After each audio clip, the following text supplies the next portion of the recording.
Good morning. It is a Thursday edition of Glenn Clark Radio. I'm Glenn. He's Griffin. Today's show brought to you by the Green Turtle. It's always a big day on Thursdays at the Green Turtle. Griffin, tell everybody what's going on over there. Over at the Green Turtle every Thursday in Towson and Canton, they have a sports book now, and they're offering you a free $10 bet every Thursday at the Green Turtle Sportsbooks in Towson and Canton. Use it on whatever you would like. Plenty of college basketball, NBA, and NHL tonight. It is the place to experience the ultimate destination for game day excitement, great food, and live in-person betting. So go check out the Green Turtle Bet Park Sportsbooks in Towson and Canton. Pick up your free bet and make some money while enjoying some food and sports. You can't bet it on the Orioles because they're not playing today, which is always weird to me when there's an off day in the spring. Like the players don't play every day. Why do you need to have an off day? You sent like your B roster to play a game 2 days ago. Why can't? It's a conversation. I'll play today. I feel like is it because there's an odd number of teams that play in like I don't know this off the top of my head. 17, 13 or something? Something like that between Florida and Arizona. I think I might have seen that recently. Or 15, I guess. Maybe. I feel like I might have seen that because like they're doing these spring breakout games, and I think there are two teams that are playing two of them. And I think that's because they have odd numbers of teams in each league, which is the reason why.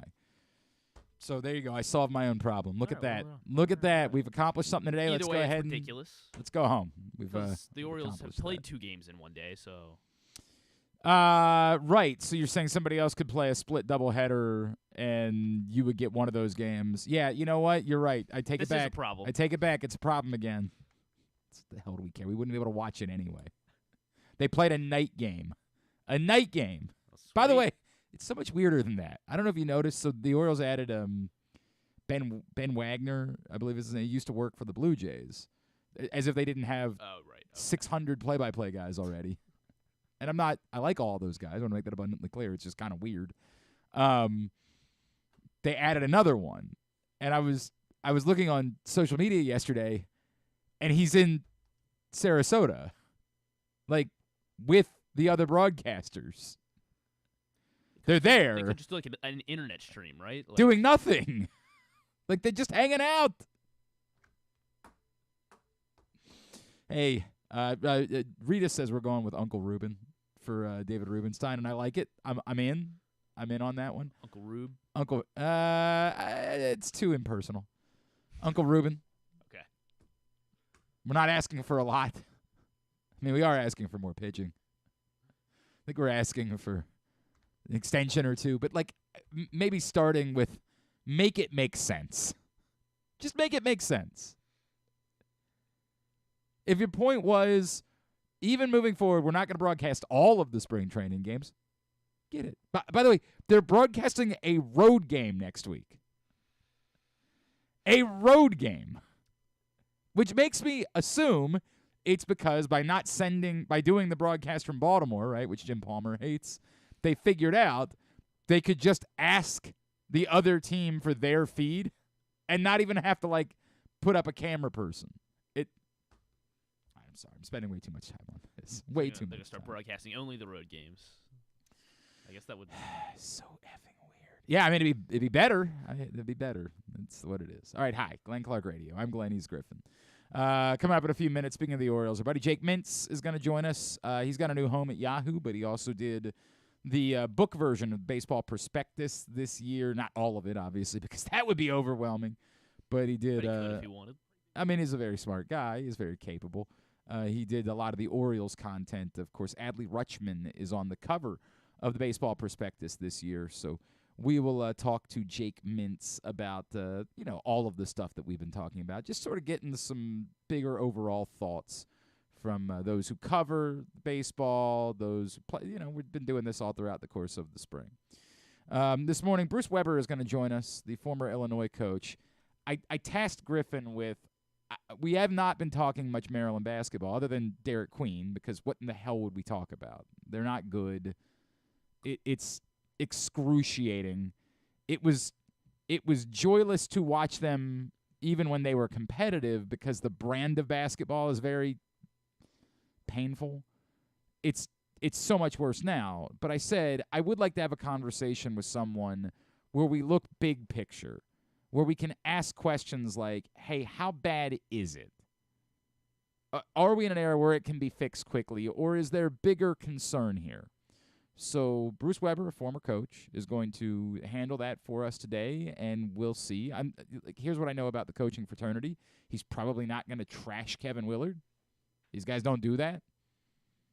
Not that I don't know that they should be trashing Kevin Willard. I don't know what to make of it. I myself, part of what I'm struggling with, and when the season officially ends, I'll write the mea culpa for the column that I wrote before the season for Pressbox, which was that I was as optimistic about Maryland basketball as I had been at any point in the last 15 years.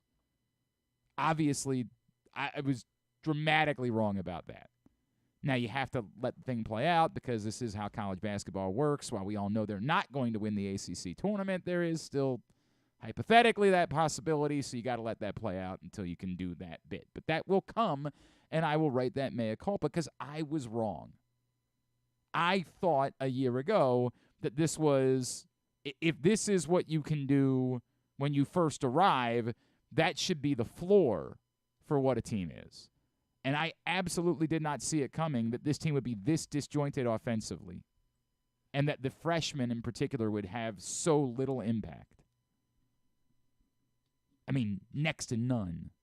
0 impact. It's bad. Now, does that tell the story of Kevin Willard as a coach? I'm not willing to say that. Not at all. But it's going to take something dramatic and quick in order to get the fan base invigorated. And Derek Queen did something for that. There's no doubt. Like, it's the miracle that you're clinging to. But it's one guy.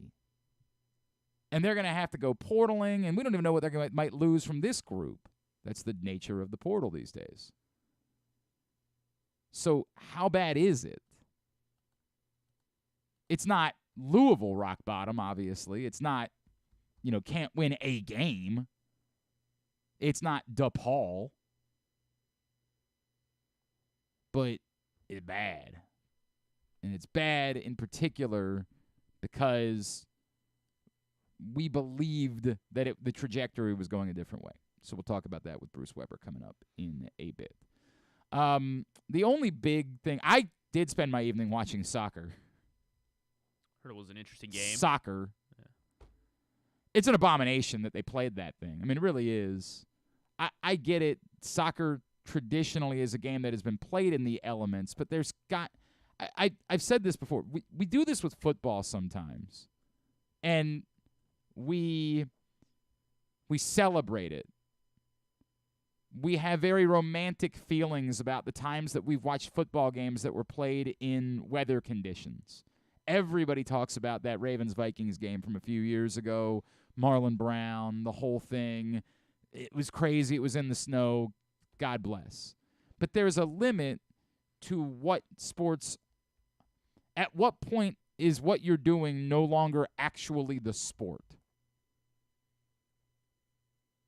And in extreme weather conditions, you can laugh about, well, it's survival, say, in football. Like, if you're playing in extreme snow where, nobody can run. It's not real. It's just not real. It's not a genuine competition. And you're the tough guy act, and it's normally misguided. It's not a legitimate competition. And what happened last night was not a legitimate competition. Anyone with eyes knows that it's shameful that was played. And to just hide behind, well, it's a game played in the elements. There was standing water. That's not the elements. That's not it's raining. It's you can't play the game. As the Canadians know, of course we're referring to the Women's Gold Cup. The semifinals were last night, and the first goal scored by the Americans was laughable. And again, I root for the Americans. God bless. And the goal they scored to win in overtime was that combination was magical. deep ball played. Rose Lavelle, and I still don't know for sure if she knew exactly what she was doing, but if her vision was, I've got 2 defenders going to me, then Sophia Smith's running open, and she was purposely heading it. And it's one of the great plays I've ever seen. It came off more like I'm just trying to win a duel, and it was kind of fortunate because anybody who understands the sport knows how difficult it is to control a ball in those circumstances. But if she was purposely trying to do that, it's one of the most. Even if she wasn't purposely trying to do it, it worked out to be remarkable. But if she was purposely trying to do it, it's one of the great plays I've ever seen a soccer player make, ever. Rose Lavelle heading the ball down right to the feet of Sophia Smith, wide open in the box. Incredible. That one, legitimate. The first one, a laugher. And if you haven't seen it, I don't know how CONCACAF works with video. So I'm sure somebody's got it. I have no idea. The CONCACAF is so effing weird. I have no idea what to make of it. I say all of this. I don't. The Women's Gold Cup, unfortunately, is probably not significant enough that it will force change. And the number of times that CONCACAF has done something insane, if you followed soccer, the number of times they've done something insane is so, that list is so long that this barely even registers on the list. But I do think it's a broader topic, that it goes beyond soccer and it plays to some of our lowest common denominators. We have convinced ourselves that what proves your toughness or what proves what a hard ass you are is this bizarre set of circumstances. So like if somebody says, well, you shouldn't be playing in this, oh, what? What, you're not tough? It has nothing to do with that. If you want to go run around on a Thursday night and play in the rain, I think every young person, the moment there was weather, loved the idea of going and playing a game or a sport in it. We loved that concept. Because what we're doing isn't real. Because it doesn't matter who wins your neighborhood turkey bowl. It doesn't. Thank you. Everybody trying to chime in. It's not a legitimate competition. It's fun.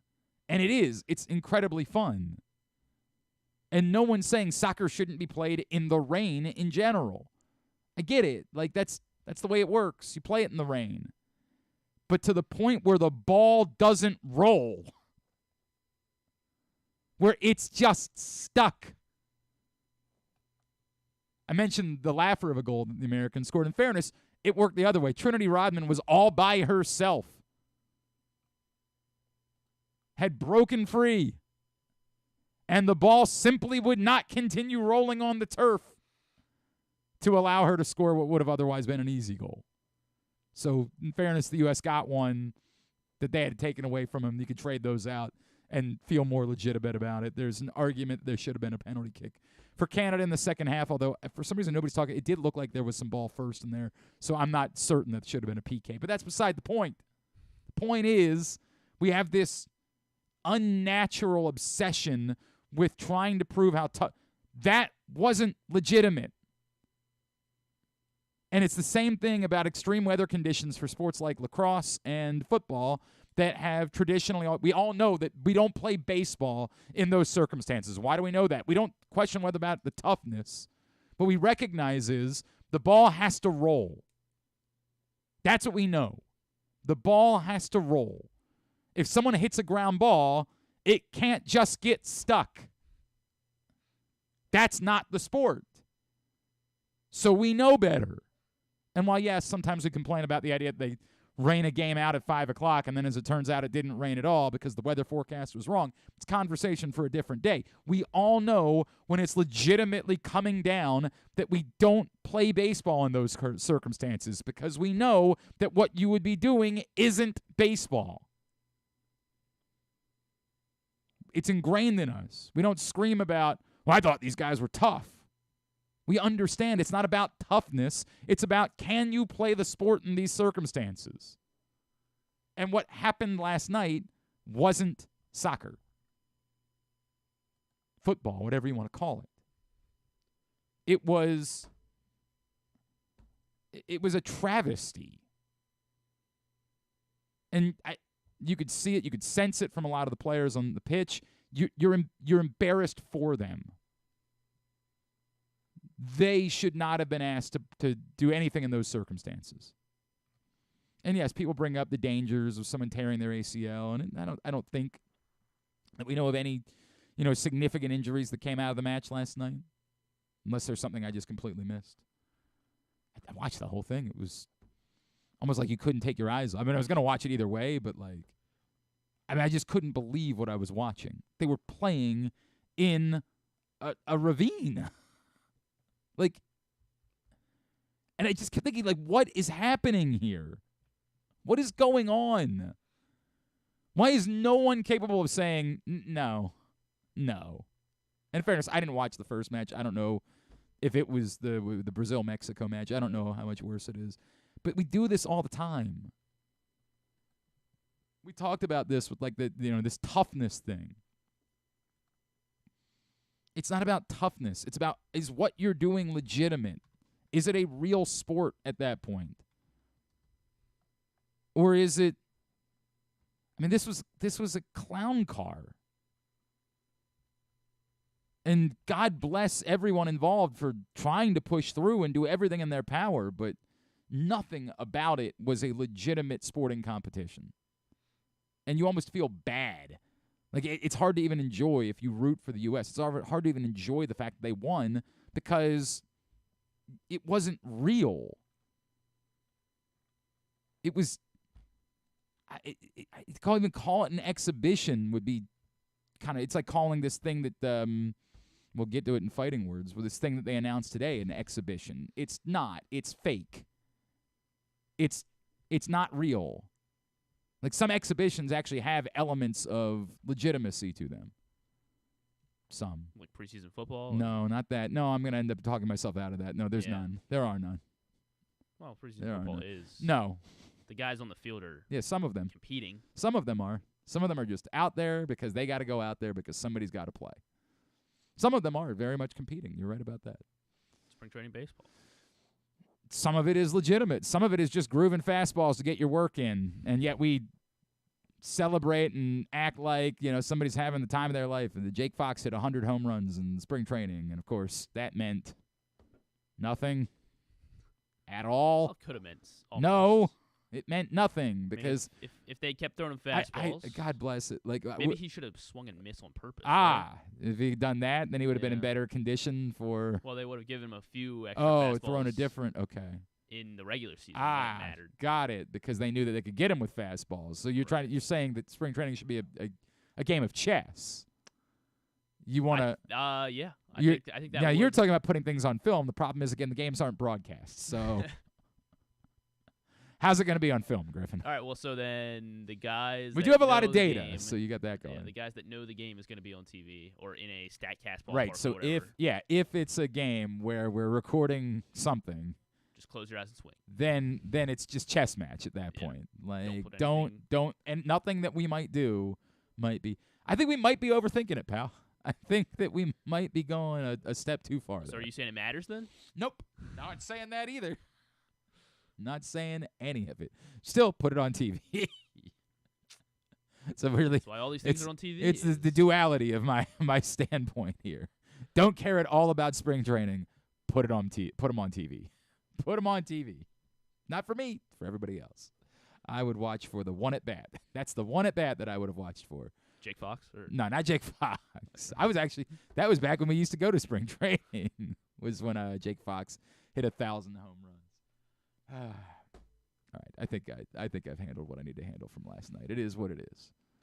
U.S. won. They play Brazil in the final on Sunday, which is nice because now there'll be something to watch when everybody else is watching the Academy Awards. And I have zero interest in watching that. So instead, I'll be watching the soccer, and hopefully it won't be played in the deluge. Hopefully it'll be played in San Diego again? Or I think it's in San Diego. I think it was all in California. It was either in the Carson, the soccer stadium in Carson. If it did rain 2 days Yeah, I mean, like the bummer about all of this is you pick like the most beautiful city in the country in order to play this, and happen to get the one time that the weather was this bad. Just a real bummer for those folks.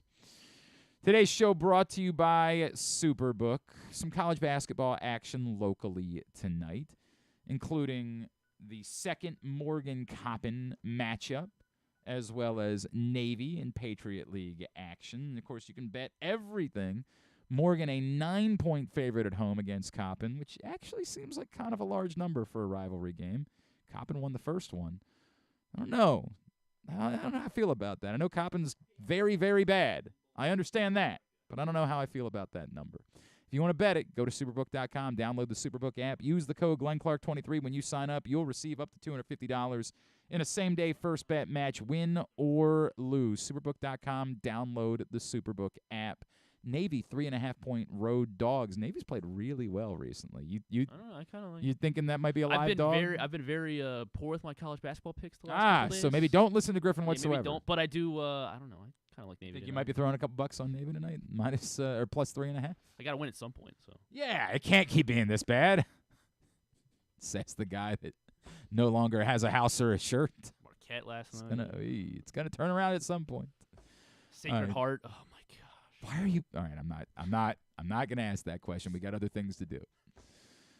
Joining us now here on GCR, one of my favorites, of course, you know him from Cespedes Family Barbecue. He's got a new writing home, got a new home for his content, and was a big part of this year's baseball prospectus, the hard issue, the actual baseball prospectus that has Adley Rutschman on the cover. We welcome back to the program Jake Mintz, who's with us now here on GCR.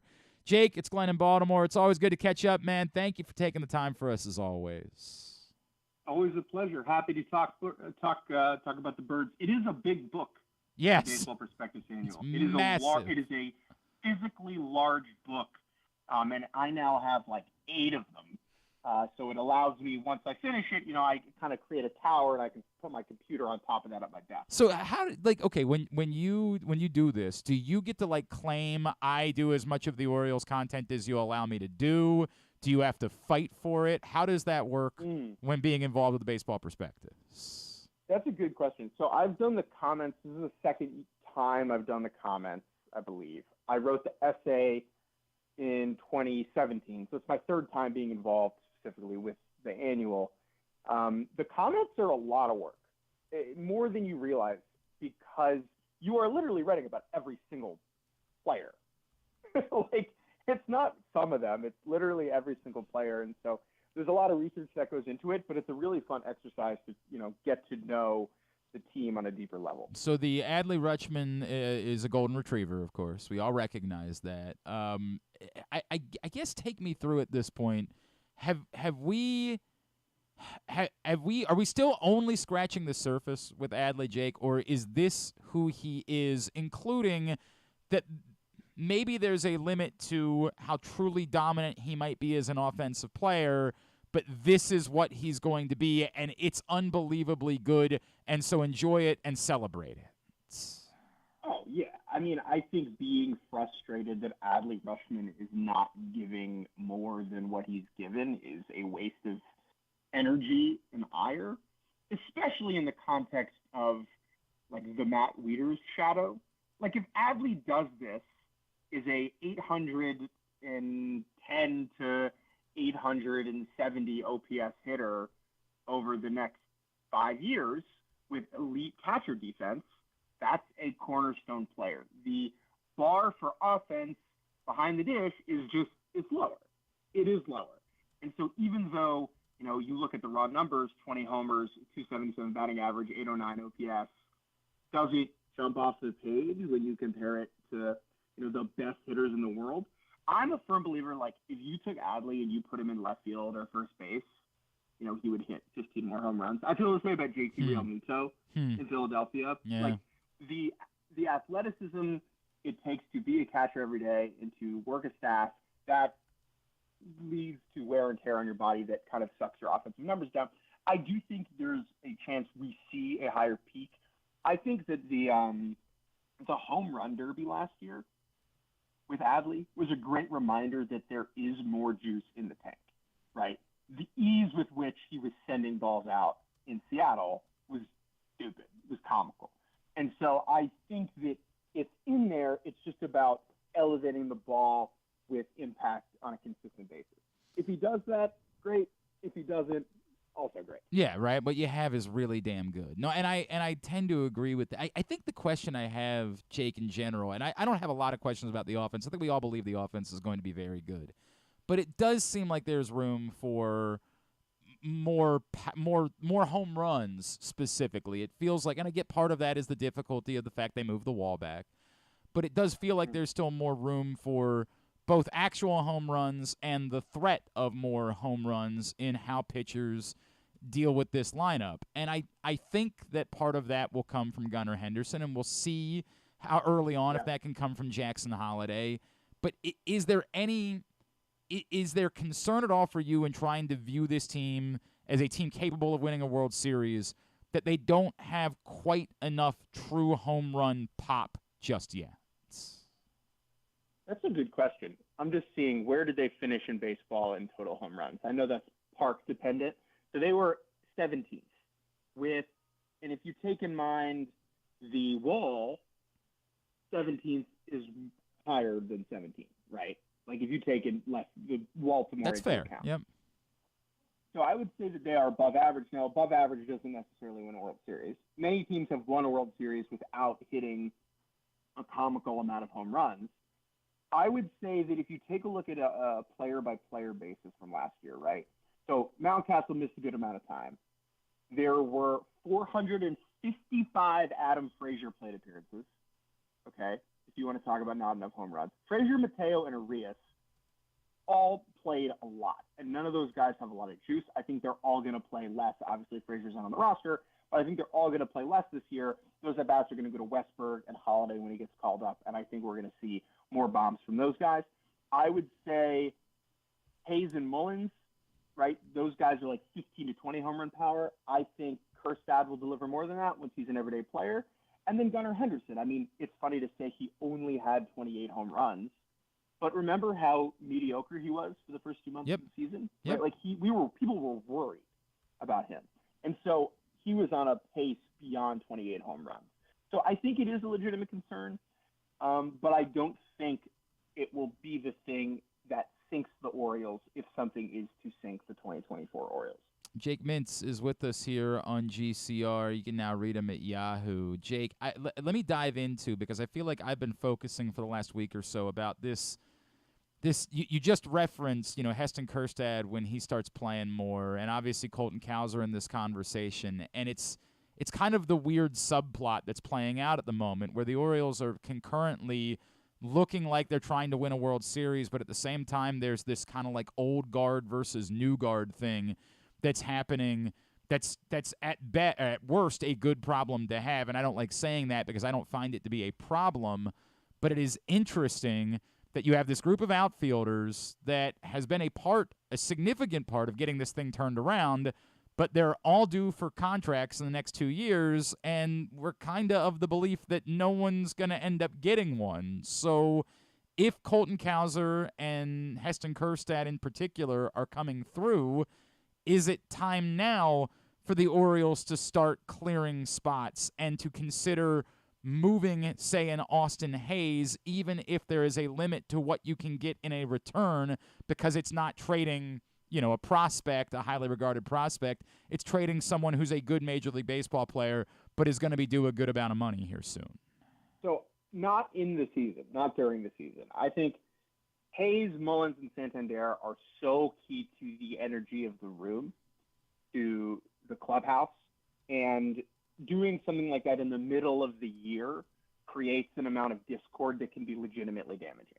And so I skew towards the side of, if you're going to make a move like that, make it in the offseason. Mm-hmm. I don't think anything like that is going to happen this year. I believe who hits free agency Santander is winter. first. I think Yeah. Santander is the only one. I don't think they'll re-sign him, and I don't think they'll trade him. And I think that that's okay. You get a pick back if you give the guy the qualifying offer. He's kind of an interesting qualifying offer candidate. I'm curious if they'd give it to him. I don't think trading away from that depth accomplishes enough because of how stacked the system already is. If the Orioles had a bad system, it would be a different conversation for me. Someone will get hurt. Someone will be less good than we think. And so then the depth will rise up and be incredibly helpful. Whether that's this year or next year, I would be very surprised if they traded any of those three outfielders, Mullins, Hayes, or Santander, during the 2024 season. That would really shock me. So I understand everything you're saying, and I also say that, you're getting a limited return anyway. But is there anything to be said for Jake, admittedly, my biggest concern going into the year is the back end of the bullpen, right? Like that. Oh, yeah. I just think that it's easily forgotten how ridiculously important Felix Bautista was to the success that this team had. And, in one-run, two-run, or extra inning games, they went 49-24 a year ago. And I'm worried about that. And, look, maybe Craig Kimbrell can be as good as he was in the regular season a year ago. And, who knows if they've got the special sauce with somebody else. But if there was an opportunity to fortify the bullpen, and I'm spitballing here, by trading away, say, an Austin Hayes, would that be something that'd be worth doing? It depends on during the season. Yeah. Probably not. Okay. I would feel better about trading prospects away. Like, I think Austin Hayes is a known commodity. Yep. And I think we tend as an industry to overrate prospects a little bit sometimes because we haven't seen the stink, if that makes sense. Mm-hmm. Like if Colton Cowser turns into Austin Hayes, that's a win. Yeah. That's a win. Yep. That's a win, right? And Austin Hayes is already on the roster. Yep. Yep. And so, in my mind, I think that there are other ways to improve your team in the middle of the season opposed to trading current big league players that are helping the team win games. I do agree with you. I think the back of the bullpen is a real underbelly here.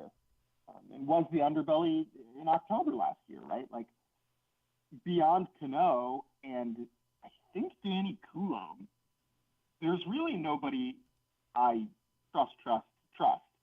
CNL turned things around in the second half last year, but I think there are legitimate question marks with Dylan Tate, obviously, who missed all last year, Mike Baumann, Keegan Aiken, yep. Jacob Webb. Like, we really don't know what these guys are, and I think that what Bautista did last year is he just shortened everything. He made it so that the Orioles really only had to get, 9 outs or 6 outs instead of 12 outs or 9 outs. And him not being around is a huge loss. And I thought that DL Hall, Tyler Wells would be guys that would help in that department. And again, I'm not, by no means am I second-guessing the decision to trade DL Hall for Corbin Burns. No. And I get it. It's unfortunate that you have to put Tyler Wells back in the rotation, but you have to, and I'm not opposed to it. And just because those guys are missing, I thought that would go away. So let me take it a different way then, Jake. We got to put Cole Irvin in the bullpen. I mean, this homie's throwing like 97. I know, but they got to have him – at the moment, they got to have him start. Like, they have no choice until either John Means is back or they decide that Kyle Bradish doesn't need Tommy John, and I still find that to be unlikely. So if they were to trade, who's untouchable? We all know Jackson Holliday's untouchable, of course. Who else is untouchable to you? Because we saw this report out of Miami a couple weeks ago that the Marlins wanted Basayo for Jesus Luzardo, and the Orioles said no. And I get it. Like, I understand. And Sama Basayo could be in the conversation by next year for being another, top prospect in all of baseball. But I don't know that I think that at this point it feels like you should be trying to win a World Series, and I'm not sure that anybody in that point should be untouchable any longer outside of Jackson Holliday. Where are you with who they should be willing to trade for what at this point? That's a really good question. I think the question is more about for what they're getting back than like who they're giving up, because pitching is so volatile. You could spend all your chips on somebody and then they could just pop right away. Yep. Like the elbow could just tear, and then one of you traded, right?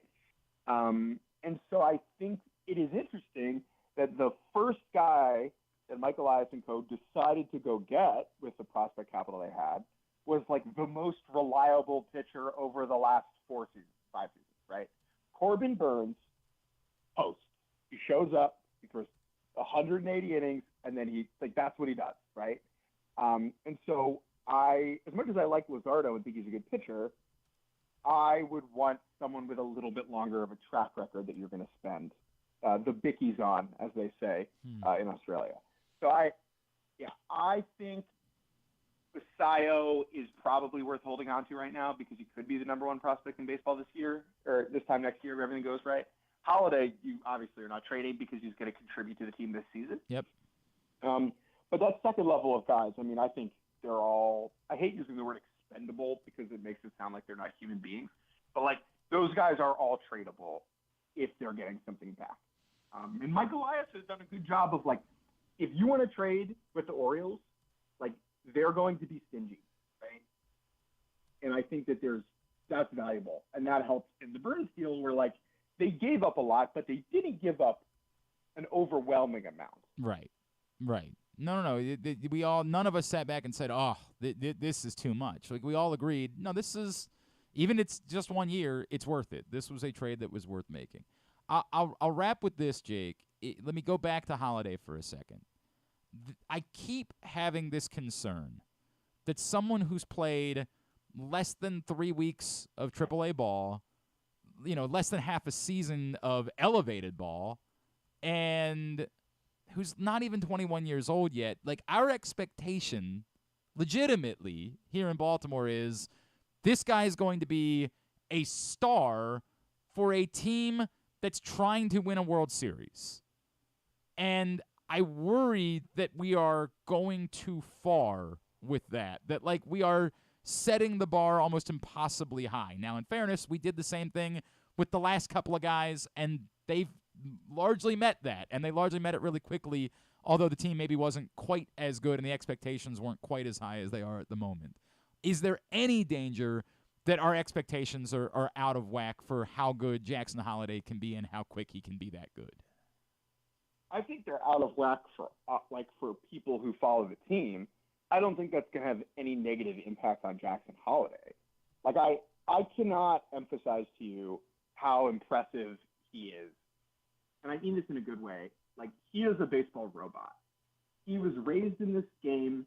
He has been forged in this cauldron. He is impervious to the pressure, right? He was around MLBers since he was born. None of this is overwhelming to him. So if he comes up and he goes, one for his first 23, he's not going to. I do think that his value is that he's a very good hitter who plays up the middle. He's not going to hit 35 home runs as a rookie. Right. That's not the type of player he is. But the thing is, if he's the sixth best position player on the 2024 Orioles, that's okay because it's a really good lineup. So if he was coming up, say, 3 years ago, it would be a different story. And I think that Adley and Gunnar just did this in 2 consecutive seasons is very helpful for him, right? We have had very high expectations the past 2 seasons, and Gunnar struggled, right, for 2 months, Yep. and then he turned it around. Yep. And I think that the fan base understands now that patience is necessary. Adley was not great the first month and a half. He's fine. Gunnar was bad for 2 months. He won the Rookie of the Year. So if Holiday goes out there and is bad for a month and a half, I think the fan base will have enough patience. Jake Mintz, let's run through everything for everybody. Your new homes, where they can find. What all can we plug in for you? Yahoo, baby.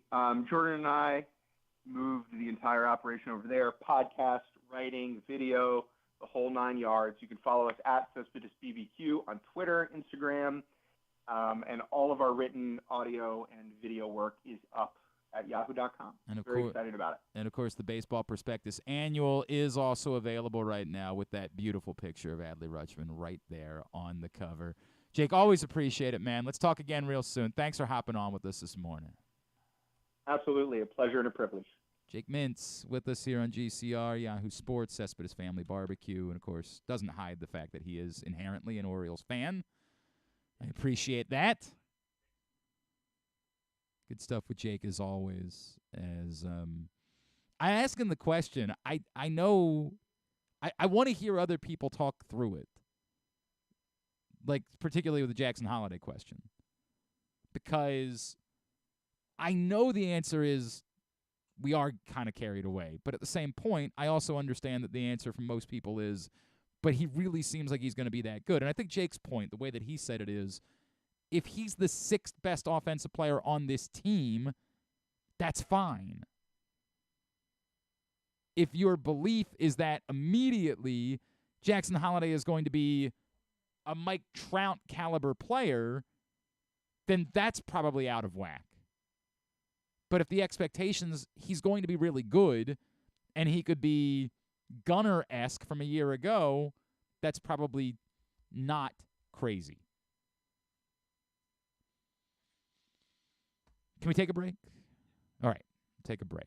Still got a lot to do today, and when we come back in, we're going to shift the focus to the University of Maryland and talk to Bruce Weber about just how bad is it? Is it as bad as some people think it is? Can it be fixed quickly? Does one player change everything the way that we're hoping that it might with Derek Queen? I just want to cover all of that. So Bruce Weber, Big Ten Network, former Illinois coach, he's going to check in with us next. Don't forget, high school basketball playoffs continue, and you get all the scores, updated brackets, everything you need to know. CountySports.zone. It's all brought to you by buyatoyota.com, your local Toyota dealer. It's a Thursday edition of Glenn Clark Radio. Craving that classic New York deli experience? Look no further than the new Atman's Deli in Baltimore's Harbor Point. Corned beef piled high, hand-rolled bagels, and something different. A bar! Atman's has food and drink specials every day. Now open for breakfast, lunch, and dinner. Dine in, grab takeout, or hang out at the bar for the next O's game. Atman's Deli, an authentic taste of Baltimore tradition since 1915. Find us at Harbor Point or visit atmansdeli.com. Why bet with the big boys this football season? Instead, try your hand with the local book, Superbook Sports, this fall. Superbook Sports is the book next door. Just a dedicated team of the best odds makers in Las Vegas, making sure you get the best prices and parlays anywhere. And now, Superbook will give you a bonus of up to $250 when you sign up and wager on the same day and use the promo code GlennClark23, GLENNCLARK23. So bet with the best and use the promo code GlennClark23 this football season with Superbook Sports. Visit superbook.com for terms and conditions. Gambling problem? Call 1-800-GAMBLER. Whether you're celebrating a special milestone, entertaining clients, or simply enjoying a night out, count on Ruth's Chris to deliver you the finest steaks, the best service, and a level of hospitality that has made Ruth's Chris one of the most revered names in steaks since 1965. Make your reservation now at ruthschris.com. Whether your focus is luxury and comfort, convenience and technologically advanced connectivity, or sporty performance and aggressive styling, we've got the perfect Highlander for you. Check out buyatoyota.com for deals on new Highlanders from your local Toyota dealer today. The ultimate fan experience awaits you at Sports and Social Maryland. See how we're raising the sports bar with our massive 100-foot media wall featuring 40 HD TVs and a 47-foot big screen. Bet on your favorite teams and this year's biggest events at the FanDuel Sportsbook while enjoying your favorite beers and cocktails, plus our delicious takes on bar food classics. Visit Sports and Social at Live Casino and Hotel Maryland, at Arundel Mills. Must be 21. Gambling problem? Call 1-800-GAMBLER. Discover your next favorite beer crafted in the heart of Charm City. At Guilford Hall Brewery, we believe beer should be flavorful and easy to enjoy. Our meticulously crafted lagers and ales are derived from centuries-old European brewing traditions, a staple for both the seasoned beer aficionado or a novice hophead. Experience beer styles that dare to showcase the exceptionality of simplicity. Visit our restaurant and brewery at 1611 Guilford Avenue or view our menu and tap map online at guilfordhall.com. Guilford Hall Brewery, European tradition, Baltimore charm. The latest edition of Pressbox is available now, and on the cover we look at the promise of spring for the Baltimore Orioles as Todd Karpovich and others shine the light on the team's hopes to take the next step towards championship contention and what reinforcements could still be coming. Plus, Pressbox personalities offer suggestions to David Rubenstein about stewarding the franchise. Also inside, Bo Smolka on how the Ravens defense could evolve with new coordinator Zach Orr. And we meet lacrosse players from the men's and women's programs across the state. Pressbox is available for free at over 500 area locations, including 60 Royal Farm stores. And you can always find the entire edition as well as the best daily coverage of the O's, Ravens, and Terps at PressBoxOnline.com. Contrary to what some people believe, I actually like this guy when he sleeps. Glenn Clark, talking sports. All right, back in here on GCR as we continue along. I want to be. We were talking about the soccer thing earlier. I don't want to dismiss from the fact that, like, you know, Alyssa Nair still had to make big saves and penalty kicks, and like there were still good things that occurred.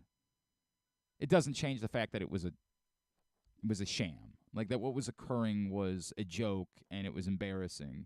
But I do want to make sure I'm not discrediting that there were players on the field who were really performing as admirably as they could given the circumstances. And particularly, obviously, in the shootout, Alyssa Nair, after, you know, the U.S. had squandered 2 different leads, making massive saves in the shootout in order for them to advance. So I felt a little bit of that as I was just going on about it, as I was being too dismissive of the players that were involved. Still, shameful, embarrassing that they were able to play in those circumstances. All right, we continue along on a Thursday edition of the program. Joining us now, Big Ten Network analyst and, of course, former head coach at Illinois, among other spots. Welcome into the program, Coach Bruce Weber, who's with us on GCR. Coach, it's Glenn in Baltimore. It's good to catch up with you. Thank you for taking the time for us this morning. It's good to be on. Always enjoy talking basketball. I always enjoy chatting with you, although we wish we were talking about more relevant basketball in these parts at the moment. It is what it is. Bruce, I want to cover a few things with you if I could. And if I could start, you know, you've been in studio for a lot of these games this season. How surprised are you for a program that looked like it was going in the right direction, that had the majority of its pieces back, was bringing in, you know, a couple of freshmen that were at least thought of in DHS and Jamie Kaiser? How surprised have you been that it's been just offensively? Because to be clear, the defense has been great, but how just awful it's been offensively for Maryland all throughout the course of the season. Yeah, sometimes it's just kind of simple. Can you put the ball in the basket? And I remember I was at Illinois one of my first years, and we were struggling, and you know, people were coming up to me at church and saying stuff, and finally this older gentleman tapped me on the shoulder and said, "Coach, it's just simple. Make baskets. It'll help you win games." And so it just kind of hit me. You can make it complicated, all that, if they don't make shots, and they've been pretty inconsistent, with making shots, and that's really hurt them. And it also, it's the other guys. Obviously, the freshmen nationwide have struggled. Yeah. It's a fact. And I don't know what it is. Part of it, obviously, you're playing against older guys, that are 23, 24, 25. Part of it, I still go back to COVID. These guys missed at least a summer. Some of them missed 2 summers. Some missed, a whole season of basketball. Are they just a step behind?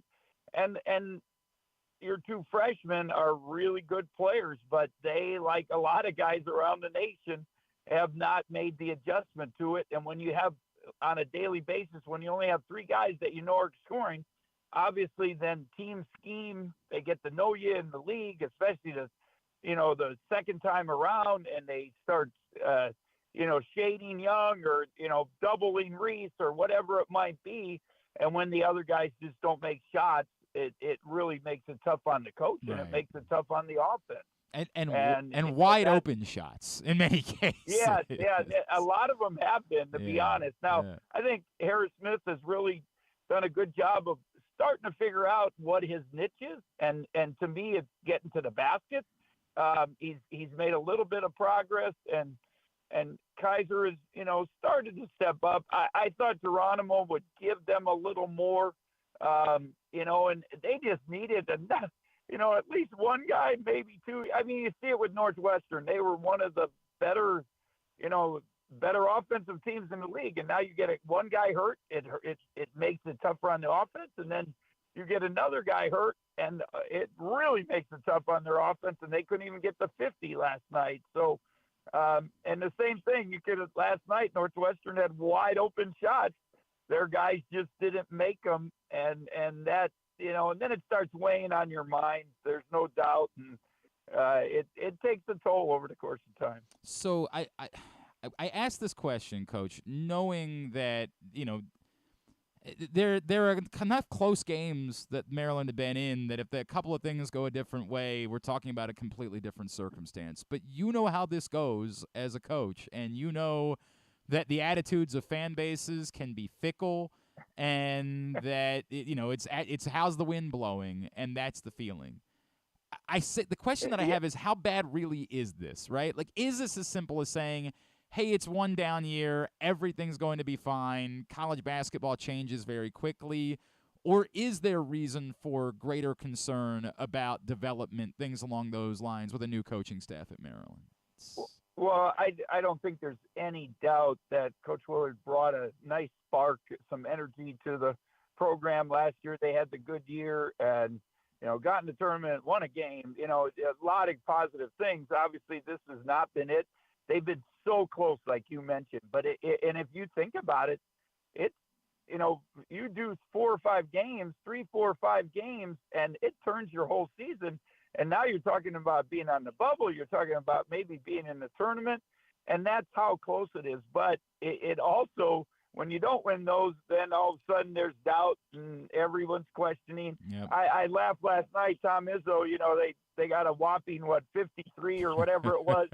And the fans were going crazy at the end. Yeah. And he just said, it was ugly, but we won and people are happy and they're cheering. And that place was loud at the end of the game. And, it just it made me laugh a little bit inside, because that just, fans just want to win. They want you to find a way to win. And if you don't over, the course of the season, you have more losses than wins.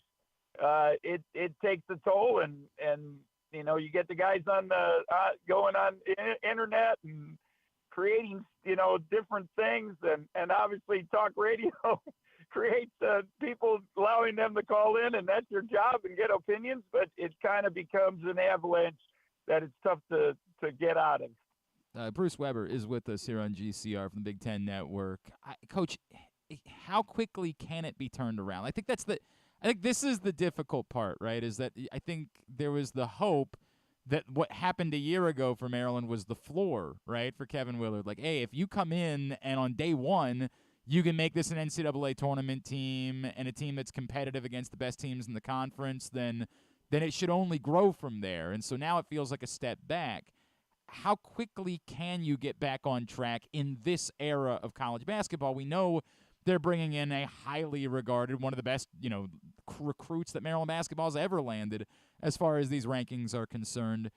Is that enough that you can turn things around? If that's what you're working with as a foundation, can it be turned around in the span of 1 year? Well, I don't think there's any doubt. You've seen it, all around the country with the portal. You got to be really smart. You got to be selective.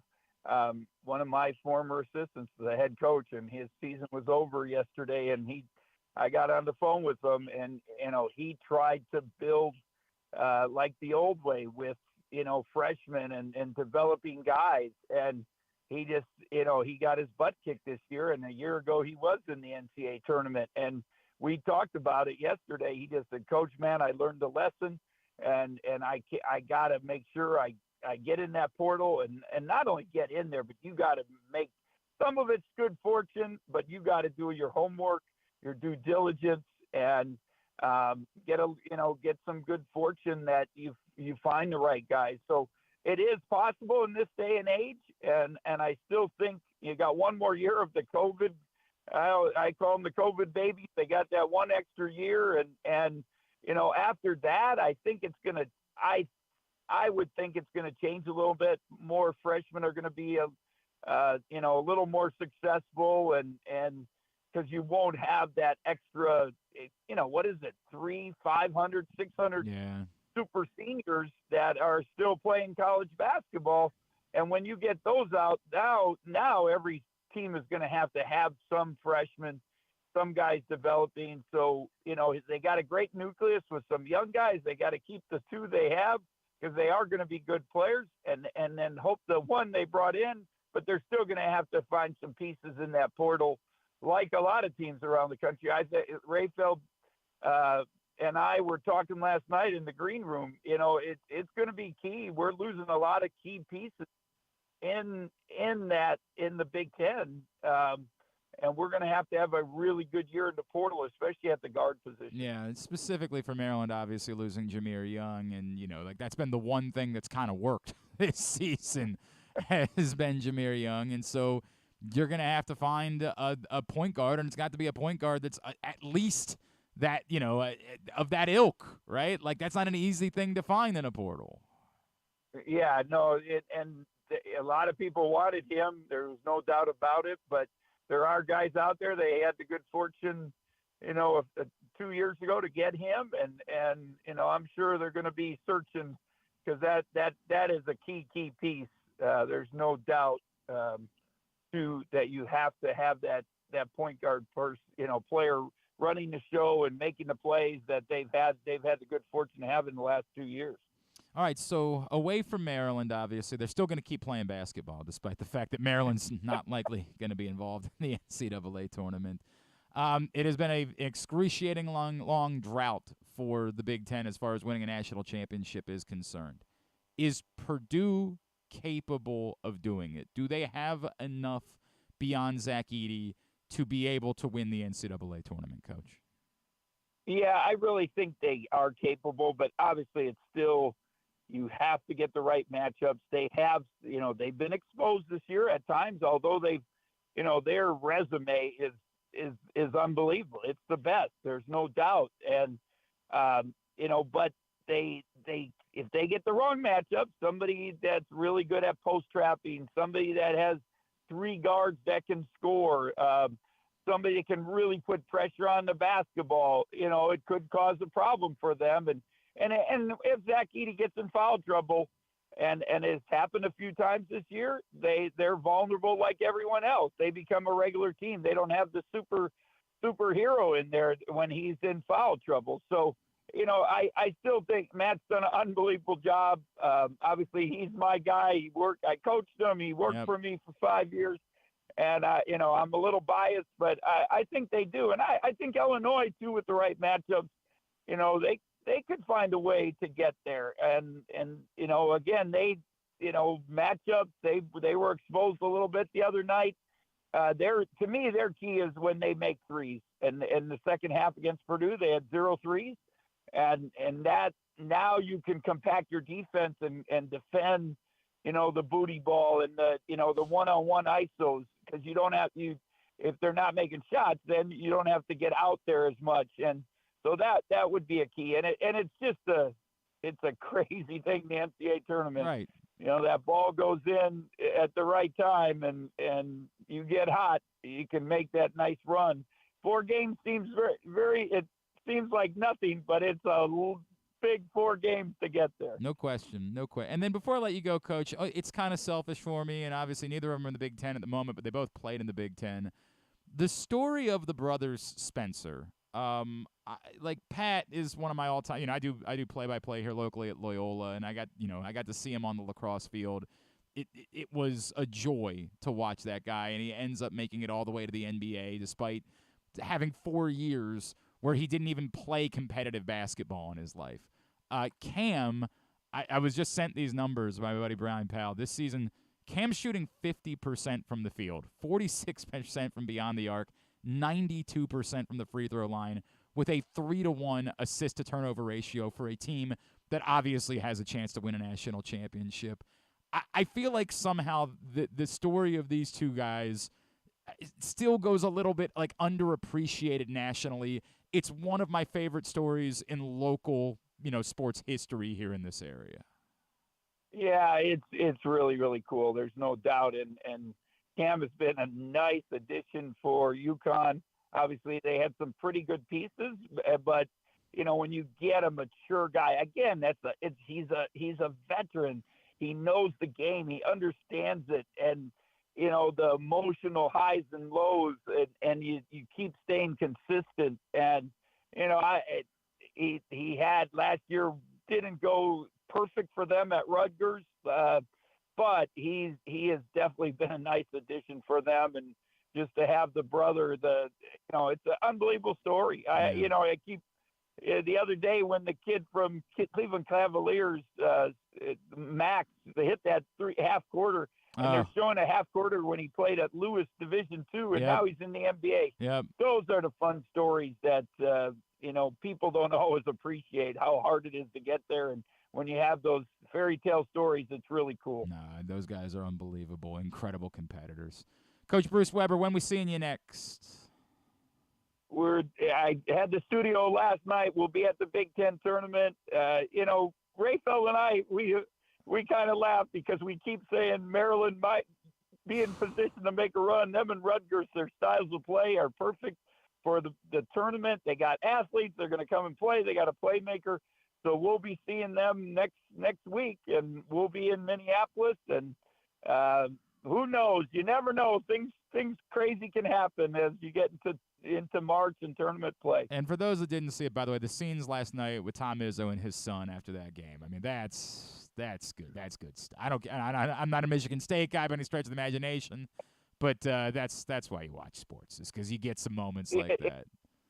Yeah, it is so cool. And obviously I go back with Tom. We both started. I was a few years before him at Purdue, and then he came into Michigan State. We've been very, very good friends and, talk probably weekly, but to see him with his son, it was so cool. And I would tell you, if you like the special on Michigan State, Kiss the Floor, that they previewed last night, premiered last night, is really worth watching if you're a Michigan State fan or not, just to see the history and what it's about and the Michigan State basketball family and the success they've had. It is really, really a cool documentary, and it's worth watching. Bruce Weber, always appreciate you taking the time for us. Thanks so much. Hopefully in the coming years we are talking about far more relevant basketball locally. Thank you for spending the time with us this morning. You never know. You got to be positive. I Next appreciate week, it. They'll be winning 3 games. You'll be calling me to have me on the air. This one, they might need to win see. 5, Coach. Thank you. Thank you for taking the time for us. Coach Bruce Weber with us here on GCR. Appreciate him doing that as we move into hour number 2 of today's program, which is brought to you by Atman's Deli. Man, am I fired up about the new Atman's. I've been an Atman's fan for a very long time. And now they've taken the classic Atman's concept and just added to it. So if you're craving that classic New York deli experience, look no further than the new Atman's Deli in Baltimore's Harbor Point.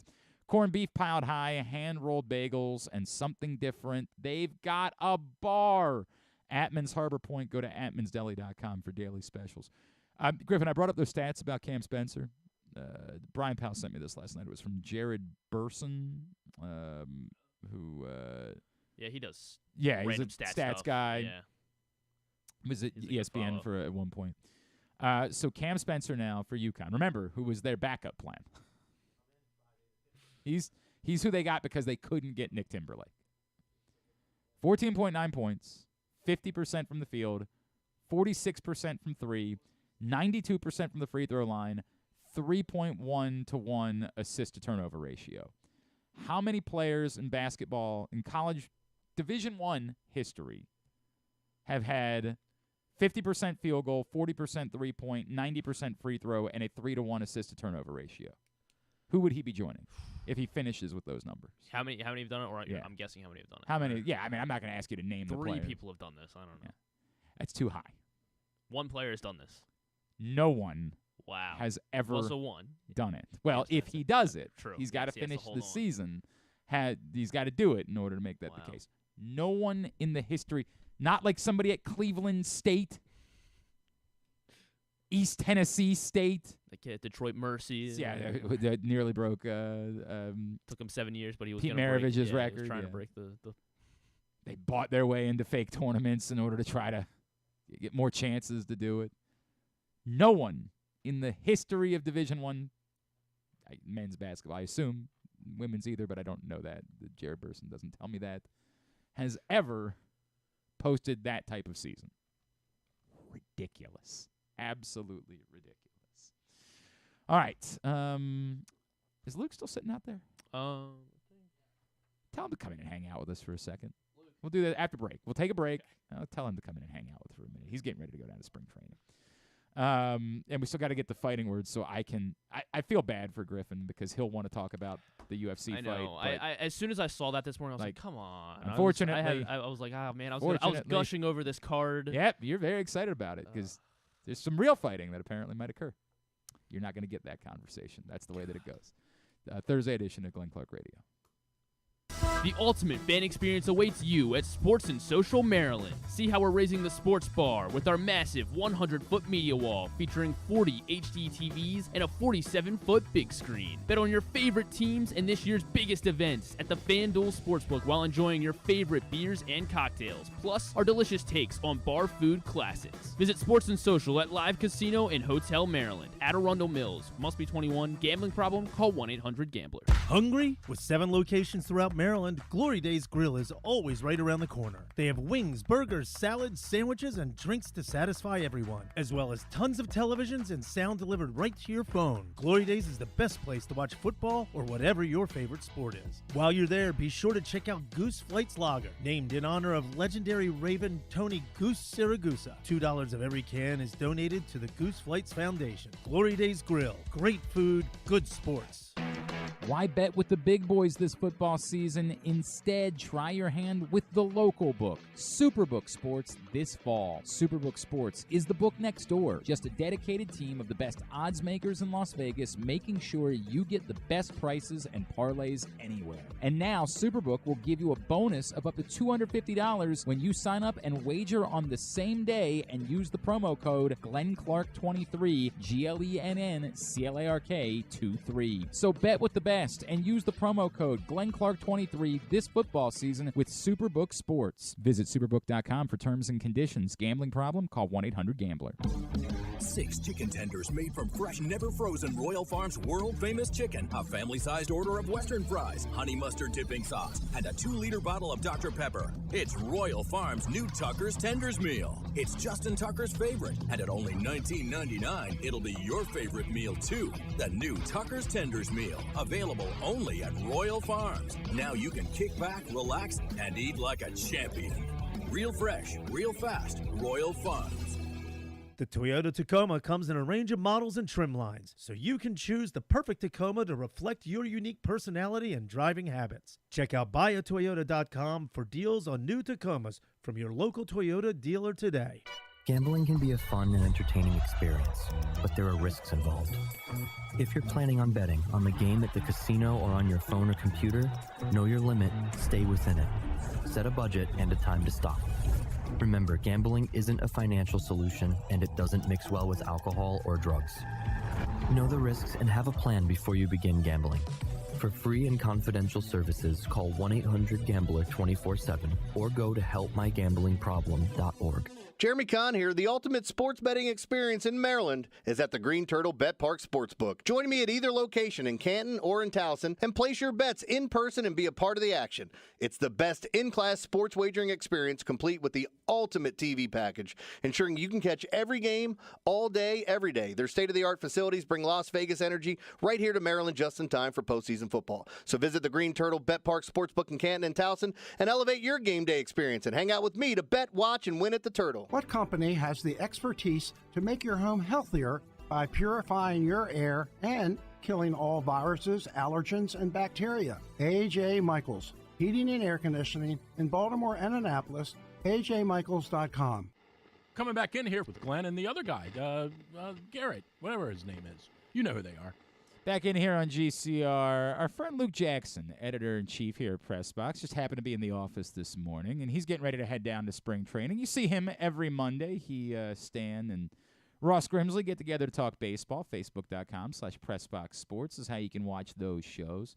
So just want to chat with you for a minute, Luke, about what you're looking for. When are you headed down to Florida? Tuesday. Scoot that closer to yourself, if you don't mind. Yeah, Tuesday is when you're headed down. So you want to see what? Ooh. Good question. I don't know how interested I am in like the roster battles and like the roster spots like 21 through 26 or whatever. I really want to see a lot of these younger guys. You've been talking about like the old guard and the new guard. I want to see a lot of these like guys in the new guard. We're not talking about it at all. Mhm. We're not talking about it because, again, as I wrote, it's not a good problem to have. It's not a problem. Have baseball players. Have as many baseball players as you possibly can. But it's still there. It exists. And all of the facts are the facts, right? Like, at the moment, there's 3 guys who are all due to hit free agency in the next 2 years, and we don't think that any of them at the moment are likely to be extended by the Orioles. And so if they're not, what are we doing? Like, what's the thought process here? Right, and with all baseball execs, both new school and old school, you know what the mantra is. Oh, it'll work itself out. That's what they all say, and that's the most. Well, except for Tampa. Right. Except for Tampa. And so, and there are some of those young guys I'm really excited to see. Apparently, Kobe Mayo has made a lot of strides defensively. When I saw him in Aberdeen, I thought he was too big, too stiff, too robotic to play a big league third base. Apparently, he's gotten a lot better at third, and if he can play third, that's a big deal for this team in probably the second half of the year. So that's one of the things I'm really looking forward to seeing. I haven't seen Connor Norby in a long time. I know that he's kind of a forgotten guy. When I saw him at Aberdeen, he had some like the best barrel to ball skills that I had seen in the Orioles system, like ever at Aberdeen. He's a Major League Baseball player, right? Like, so I mean, and he's been a little banged up, so I'm excited to see him. I haven't seen the 3 arms that we might see maybe later on in the season: Seth Johnson, Cade Povich, and Chase McDermott. I haven't seen those guys in a while. I want to see if those guys can contribute in the second half of the season. So a lot of the younger guys I'm really excited to see.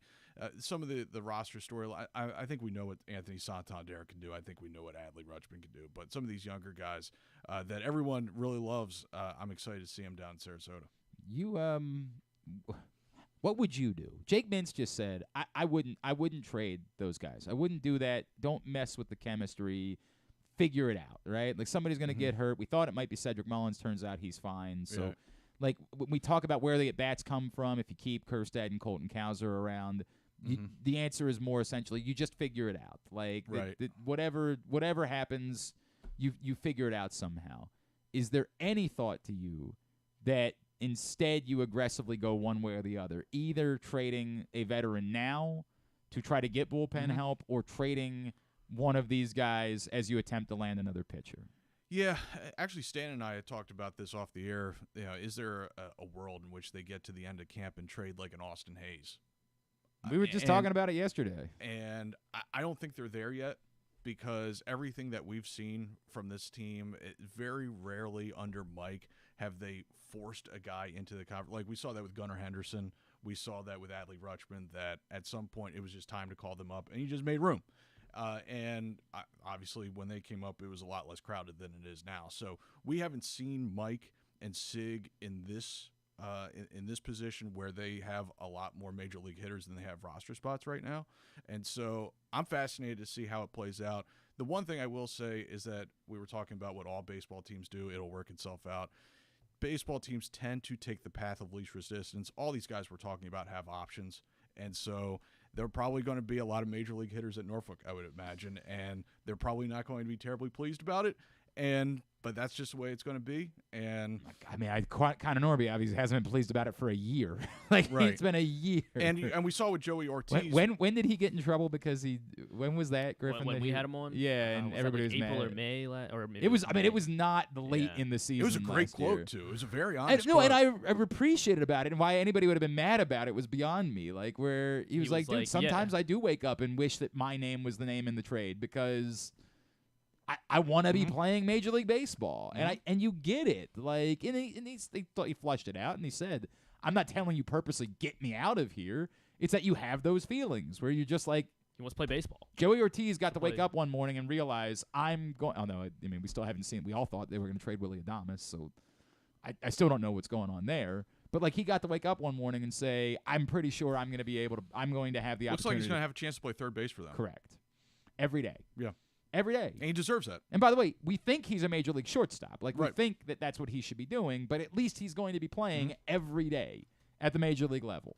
And while the Brewers probably aren't going to win a World Series this year, I still don't know exactly what they're doing. They're one of those weird teams that's kind of trying to have it both ways. Right. They signed Rhys Hoskins to a pretty big contract. And they signed Brandon Woodruff, who can't even pitch this year. Right. And yet, I just don't know I what don't to even make know of what them. their rotation looks like. They're giving DL I mean, Hall. Freddie Peralta's they're obviously giving not- DL Hall every opportunity to win a starting spot Yep. because Wade Miley's gotten off to a slow start because Okay. of some sort of injury. So it looks like DL's going to have every opportunity to earn a rotation spot. I don't know how he's going to hold up for however long they want him to pitch this. And to be clear, I'm not suggesting that just because Connor Norby wants to be playing every Right. day that you have to make Right. you have some obligation to do that. But there, at some point, you do have to acknowledge that it is almost theater of the absurd to continue when you have other weaknesses. And I think that's the part that is the only reason why, if I were to say it's a problem, this isn't the problem. The problem is, as many times as we bang on the table, hey, you have this glut of infielders, and you can use that in order to benefit you, and you can say, well, that's what they did, right? They traded away from their glut of infielders in order to land a top-notch starting pitcher. Well, it's sort of the same thing. I think you have a unique spot where you have a glut of outfielders and you have a weakness in the bullpen. To me, real weakness in the bullpen. Now, they apparently internally do not believe it is nearly the weakness that I think Right. that I think is. one of the things, if you're saying that this team has a real chance to regress, look, they're going to enter the season without their top two pitchers from a year ago. Yep. And one of whom was fourth in Cy Young voting, very deservedly. Yep. And the other one was the best reliever in baseball. And would have been the team MVP. Right. Yep. And they don't have those guys. Yep. Correct. And now they do have Corbin Burns, who is one of the most consistent, reliable horses, probably the best one in that category other than Garrett Cole. Yep. And if Grayson Rodriguez's second half is foreshadowing of what the totality of this season will be, then you're going to feel extraordinarily good. Now, I'm already putting one if in there when it comes to Grayson Rodriguez, but I think that it's not unreasonable to believe, based on his talent, that he is ready to take another step in his ascent and could become a legitimate, top-ish of the rotation guy this season. But it still doesn't address, you won 49 games last year that were 1-run, 2-run, or extra inning games. 49 of those games last year. So I think last year they finished like 6th or 7th in runs scored. So it's not like the lineup was a problem. No. But they could go through some extended lulls sometimes. Sure. And I think maybe a more consistent lineup will help in that regard. And there's no reason to think that they can't be that with some of these younger guys getting 1 year older, one more year of experience, and they have some really talented dudes. I think they're giving Jackson Holliday every opportunity to make this club. Oh, I think that there is a much better than 50-50 chance. I'd almost ask what they're doing at second base if it's not Jackson Holiday at this point. And so I think he's going to be on the club opening day. Is it Colton Wong for a couple of weeks just for funsies? And to me, you would only send him down if you think he needs like a half a season at AAA because of the way the rules work. There's no real benefit. We don't need to go through all that's all well documented. So, I saw a lot of Jackson last year at Aberdeen, and I mean he's special. That kid's special. It is still. I keep saying I'm a bit worried about the fact that he has so little elevated ball experience. He only played 18 games at AAA, and it was only at like 50 at AA. Like right. it's less than a half a season combined AA, AAA. Right.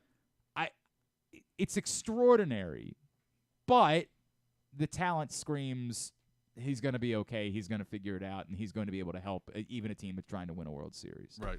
All right. You headed down on Tuesday, you said? Yep.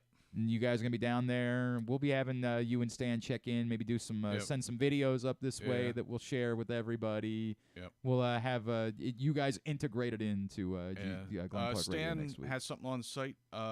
His first story from Sarasota. He got down there a couple days ago, so y'all can check that out about the out of options guys. And so the Orioles are going to have to make some decisions. Ramon Arias.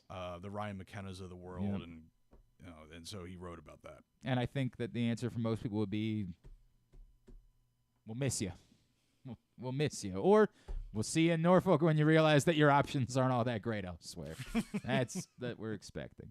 All right, buddy. Good to see you. All right, you bet. That's Luke Jackson. Every Monday, he, Stan, and Ross get together, Facebook.com/PressBoxSports. And, of course, he is headed down to Sarasota, where Stan already is. We'll see if we can't have Stan check in tomorrow on the program from down in Sarasota as well. All right. Today's show is also brought to you by Ruth's Chris. Can I just say the words Ruth's Chris? Like there's a smile that goes over my face. I can like hear the plate sizzling, and I'm not even there. Oh, it's Ruth's Chris. It's just so great. Oh, Ruth's Chris. Whether you're celebrating a special milestone, entertaining clients, or simply enjoying a night out, count on Ruth's Chris to deliver to you the finest steaks, the best service, and a level of hospitality that has made Ruth's Chris one of the most revered names in steaks since 1965. Make your reservation now at ruthschris.com. We are still waiting on news about roster moves that the Ravens might make. I was talking to Jeff Zrebeck from The Athletic last night on the radio station, and he reminded me that, like, in the past, the Ravens have tried to, if they're outright releasing guys, historically, they would try to do it earlier in the process, almost as like a favor to those guys.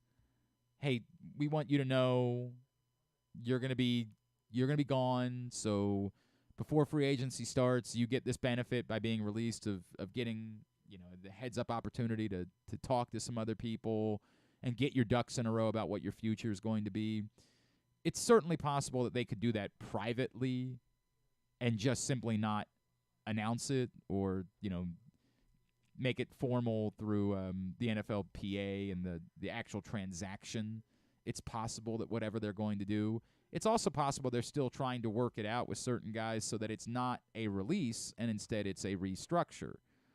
As has been pointed out by a few folks, and I know that Brian McFarland updated the spreadsheet based on Nelson Aguilar's contract info finally came in, and I think he said it's like $9-ish million that they are above the salary cap, and he pointed out, like, well, technically, since you only need to be at the number next week, you don't actually have to be below it, you don't have to sign anybody, you could get all of that money simply by doing a Lamar Jackson restructure. You could get $11 million by doing a Lamar Jackson restructure.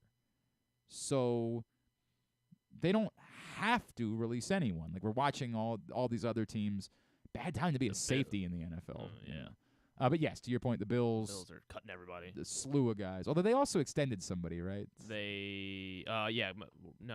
McGovern or no? Or that they brought Trubisky back. I don't know if that's not who I was thinking of. I can't remember who it was. They cut Morris and they said McGovern's gonna move to center. I don't know if that was. Anyway, they released Jordan Poyer and a bunch of guys. They went through this whole process. Nyheim Hines, who knew that he was still in the league? The Seahawks obviously made a couple of moves this week. The Broncos, not just the Russell Wilson thing, but now they're parting ways with Justin Simmons as well. Taylor Rapp was Taylor Rapp is who that they. Yeah. So a safety did get an extension. And that's the weird part. And I saw that our friend Spencer Schultz was sort of there was a lot of the this tweet was very popular yesterday. Bad news for the salary cap isn't real, folks. And like his point was like this.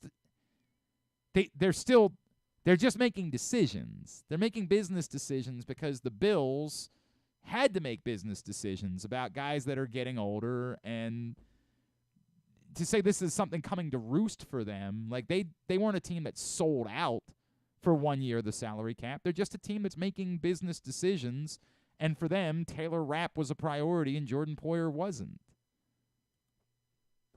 Understandable. Taylor Rapp's younger. At this point, I think he's a better football player. I get it. The Ravens are going to make a business decision with Patrick Queen, it appears. They're going to decide Roquan Smith was their guy, and Patrick Queen they were willing to lose.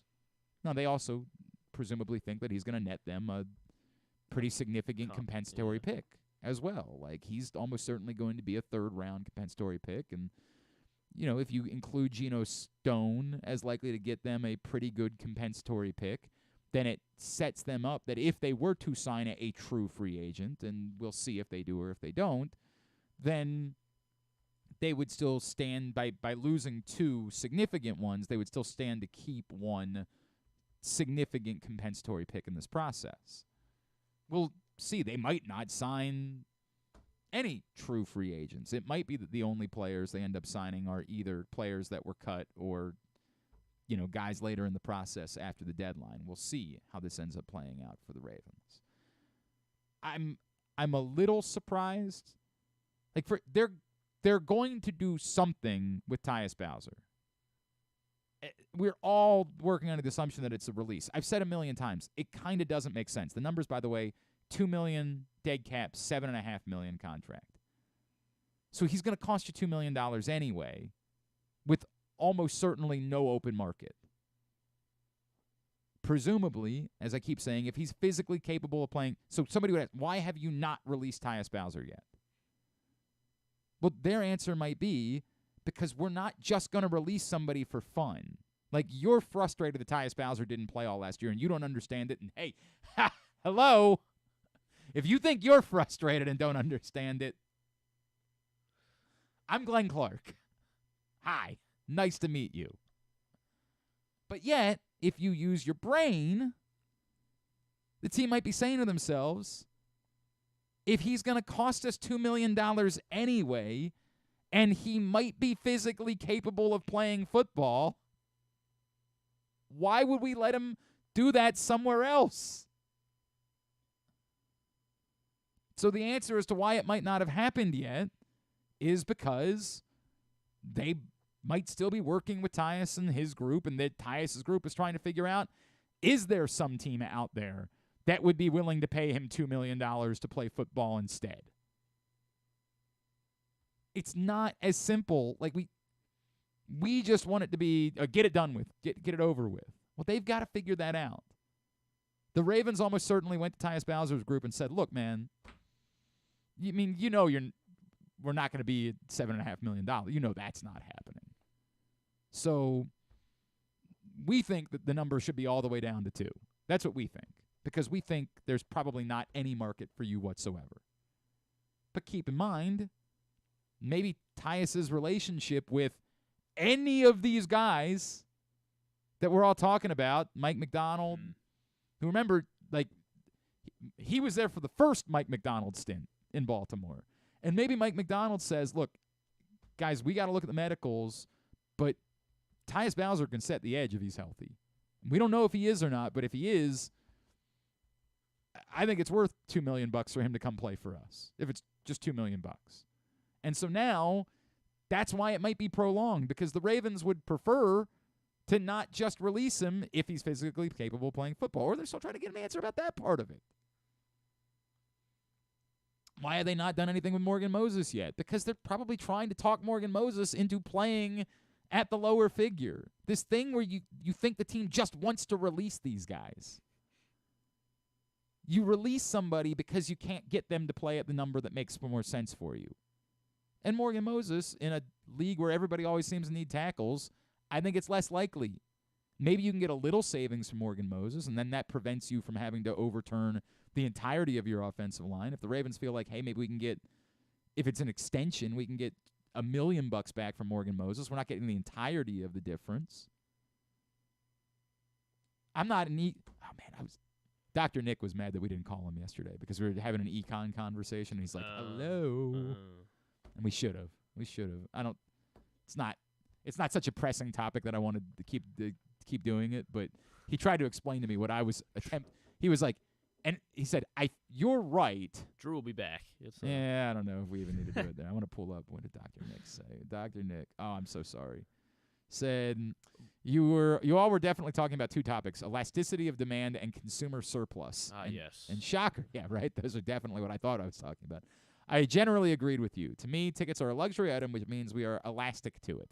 In other words, as the price gets higher, we will substitute that ticket with something else, like a nice dinner or a weekend vacation, etc. Believe the tickets to music and sports are slowly getting that way. I didn't buy Pearl Jam tickets for OK seats for $600 in Baltimore because I could go see Vampire Weekend in Charlottesville, and that likely would be less for 2 of us, including travel and an Airbnb, than 1 Pearl Jam ticket. I still, Drew's point would be, but there's always someone else who's willing to buy the Pearl Jam ticket that you didn't buy for $600, and so there's no loss to we're using Ravens tickets as the example. There's no loss to the Ravens because just because you're not going to pay that price doesn't mean someone else isn't going to pay that price. My point that I'm still trying to figure out exactly what I mean is that the potential to create more people willing to buy that price, that has to go away at some point. To say there's always someone that's willing to pay the price, maybe right now, the fact that I won't pay that type of money for Ravens tickets, there's somebody else who will. But you have to get a bigger market share in order to create that always someone willing to pay it. That was the argument in Washington for years, right? Like, our season ticket demand is we've got years of a waiting list for season tickets, and then all of a sudden that went away really quickly. Now, that was because they were bad. Drew's argument is if the Ravens are good, then there's always someone willing to pay the ticket price. Maybe so. I don't know. But Dr. Nick was trying to set me straight about what I was talking about yesterday. I'm sorry. I got derailed on the Ravens conversation by Dr. Nick. They're trying to get those things done, presumably, so they don't have to release guys. Ricard, another one that you Yeah, they're almost certainly like trying to figure out a way to keep him around. Yes. Like they don't want to. When somebody is costing you money in dead cap space, there's no reason to want to release them. You only ever want to release someone if they're like poisonous. And I still don't know what to make of the Broncos. The Broncos thing is so insane. I don't know what to make of it. I'm really befuddled by having a conversation about the Broncos, specifically, uniquely to Russell Wilson. But more often than not, would you rather have a guy count $1.5 million against your cap and play for you or play against you? It doesn't seem all that hard. They're going to count against your cap. If you believe they're incapable of playing at the NFL level, and that's what I'm saying about Tyus Bowser. If you think he's just physically not capable of playing, well, then that's that. That's it. Then yes, you just release him. If physically he's not capable of playing any longer. If you think he might be, and he's going to count $2 million against your cap no matter what, then why wouldn't you see if he can do it for $2 million for you instead of inviting him to go do it for $2 million against you? And I don't know the answer. I genuinely don't know the answer to the question. But it's the same for everyone. Now, again, in some circumstances, you can't get them to do it at that price because they know they can get more elsewhere. Some of these guys are going to be capable of getting more money than that from someone else. And so they would say, no, not willing to help you. That's where it goes to the extent. Is it worth extending to try to lower the number now? You're just pushing the conversation down the road, but is it worth it? I would argue Pat Ricard is. Particularly if you're so hell-bent on the run game that you're talking about going out and getting a top free agent running back. Clearly, you want to run the ball. I don't know if you've heard, you're pretty good at that when Pat Ricard's on the field. Now, is there a limit to it? Of course there's a limit, and this is where I'm not smart enough to tell you what exactly how you structure that in order to make it work for you and not have the penalty be damning. But I don't think uniquely with Pat Ricard, as little as fullbacks are used around the league, what would the number be? Pat Ricard's number would be $1.15 million is how much dead space he counts against the cap next year. I'm pretty sure Pat Ricard is comfortable in believing that on the open market, he would get more than $1.15 million. So what's that number? What is it that he thinks he can get? And is there a number between those things? It's Ricard, it's Bowser, it's Moses. Pat McCary is on that list too, obviously, because the difference is $4.3 million. How much of your offensive line are you willing to overhaul while trying to win a Super Bowl? Presumably, if you're moving on from Morgan Moses, you're looking for a tackle in the draft, and You don't like pigeonholing yourself into a spot where you have to find the worst thing that a team can do, and something the Ravens usually have been good about, is having the roster structured so that they don't have one particularly glaring, we don't have any option here if we don't draft someone early situation. I guess maybe the year that the Lamar Jackson year, they actually tight end was that issue, right? Like, they really had very little. That's why they drafted both Hayden Hurst and Mark Andrews. One of them hit. Yeah. One of them, I mean, Hayden Hurst is still, I know he just got released again after he had some health problems last year, but Hayden Hurst has been a good player. He's not maybe been a first rounder, but he's been a good football player, and Mark Andrews turned into a superstar. So if you're releasing Morgan there's got to be a limit to how many of these guys you can move on from. I think the answer is you're not moving on from Ronnie Stanley. That's my appetite would be that's too big. That's too much. You draft someone this year that might be your next left tackle, but that doesn't have to play left tackle immediately. If you do that, if you say we're going to hold on to Stanley, we're going to release Moses, okay, are you releasing McCary too? Or do you now acknowledge we got 3 holes in the offensive line, and maybe we're going to let Faalele play one of those spots, maybe Andrew Voorhees. But the Ravens have operated that we need 6 starting offensive linemen. So if you release either Stanley or Moses, but let's just say Moses, and McCary, now in their world, because they've operated as they need 6 starting offensive linemen, you now need 4. And maybe Faalele and Voorhees, maybe. It still feels like a stretch a little bit, but I get it. You draft these guys because you expect them to play. So maybe 2 of them come internally, but that still puts you in a spot where you need 2. And I get it. It's a historic offensive line draft according to everybody, and so even if you don't go in the first round, you feel like you get a starter caliber player in the second or the third round, but that's one. You still need another at that point. I just don't know that you're moving on from all of these guys. It just feels like a lot. That feels heavier than what's reasonable for a team that's trying to win a Super Bowl, to move that, to turn over that much of your offensive line. Maybe it's McCary and not Moses, right? Maybe you say, hey, moving forward, our swing offensive lineman's going to have to be, Faalele, or Salah. That's going to have to be our swing offensive lineman. And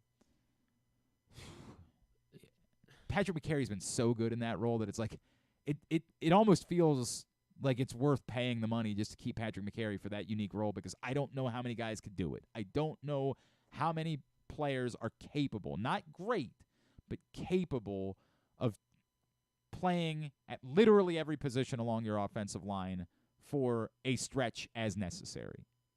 I don't know. I don't know who else can do that in the league. We'll see. I still think they're going to have to do something. I don't think that we're going to get to – I don't think the answer is just going to be restructures and nothing else. The Ricard seems like right, short of those. He's the 3rd highest paid fullback right now in the NFL. I get it. I think they're going to do something that's a there. position. I think they're going to do something.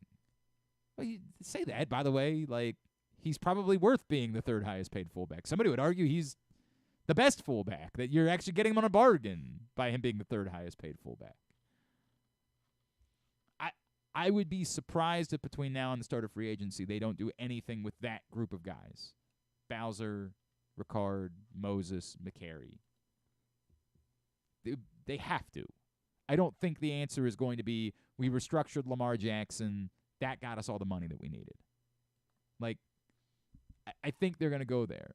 But when and what it is, that's the fascinating part. And it could happen, during this next commercial break. And then we'll talk about whatever it is at that point. All right. Today's show is also brought to you by the print issue of Pressbox, which is available for free at your neighborhood Royal Farms and at the hundreds of locations around town where you find Pressbox. Read it all, PressBoxOnline.com. The promise of spring, we dive into the 2024 Orioles and what it is that it's going to take for them to move forward as they try to take a step towards winning a World Series. When we come back in, fighting words. Ooh, let's talk about it. Can't wait. Yeah. Glenn Clark Radio. Hey, it's Jeremy Kahn. This postseason, bet in person at the Green Turtle Bet Park Sportsbooks with locations in Canton and in Towson, and enjoy the best in-class sports wagering experience at their state-of-the-art facilities, bringing an unmatched sports betting thrill. Gambling can be a fun and entertaining experience, but there are risks involved. If you're planning on betting on the game at the casino or on your phone or computer, know your limit, stay within it. Set a budget and a time to stop. Remember, gambling isn't a financial solution, and it doesn't mix well with alcohol or drugs. Know the risks and have a plan before you begin gambling. For free and confidential services, call 1-800-GAMBLER 24/7 or go to helpmygamblingproblem.org. Discover your next favorite beer crafted in the heart of Charm City. At Guilford Hall Brewery, we believe beer should be flavorful and easy to enjoy. Our meticulously crafted lagers and ales are derived from centuries-old European brewing traditions, a staple for both the seasoned beer aficionado or a novice hophead. Experience beer styles that dare to showcase the exceptionality of simplicity. Visit our restaurant and brewery at 1611 Guilford Avenue or view our menu and tap map online at guilfordhall.com. Guilford Hall Brewery, European tradition, Baltimore charm.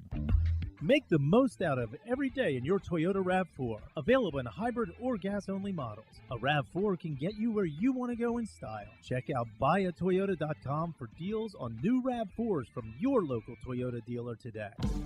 6 chicken tenders made from fresh, never frozen Royal Farms world-famous chicken, a family-sized order of Western fries, honey mustard dipping sauce, and a 2-liter bottle of Dr. Pepper. It's Royal Farms' new Tucker's Tenders Meal. It's Justin Tucker's favorite, and at only $19.99, it'll be your favorite meal, too. The new Tucker's Tenders Meal, available only at Royal Farms. Now you can kick back, relax, and eat like a champion. Real fresh, real fast, Royal Farms.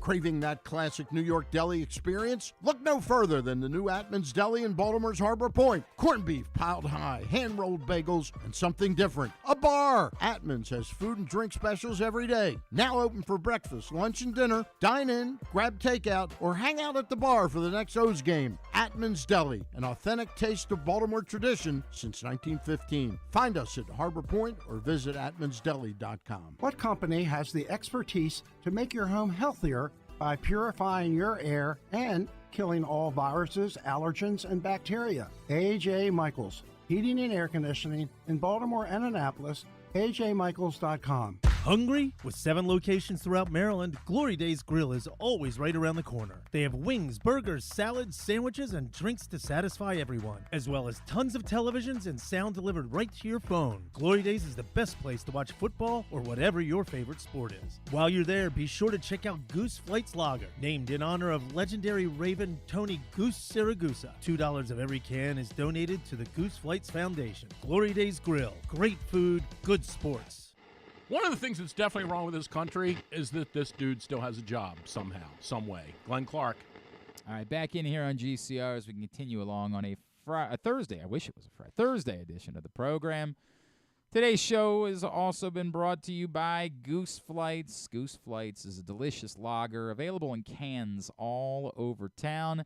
You can find Goose Flights right now in cans at your neighborhood Glory Days Grill, as well as the Green Turtle Bet Park Sportsbook in Canton, Alonzo's on Cold Spring Lane. Cans and 6-packs are available at Costas Inn and Guilford Hall Brewery. 6-packs and cases at the Wine Source in Hamden. $1.98 from every can sold goes to benefit the Goose Flights Foundation. Not sure what the future has in store for Goose Flights, but it is still available right now, so go get yourself a can, 6-pack. Enjoy this weekend and help support the great work that Tony Siragusa's family is doing to continue his legacy and provide non-emergency medical transport for those in need. Let's do it! It's Fighting Words with Griffin Bass. And Fighting Words is brought to you by the Green Turtle. Oh, that's nice of the Green Turtle. Yeah. They're offering free $10 bets to everyone that shows up to the Green Turtle on Thursdays. To the sportsbook in Towson and Canton. Free $10 bets at the Green Turtle. You experience the ultimate destination for game day excitement, great food, and live in-person betting. So check out the Green Turtle Bet Park Sportsbooks in Towson and Canton.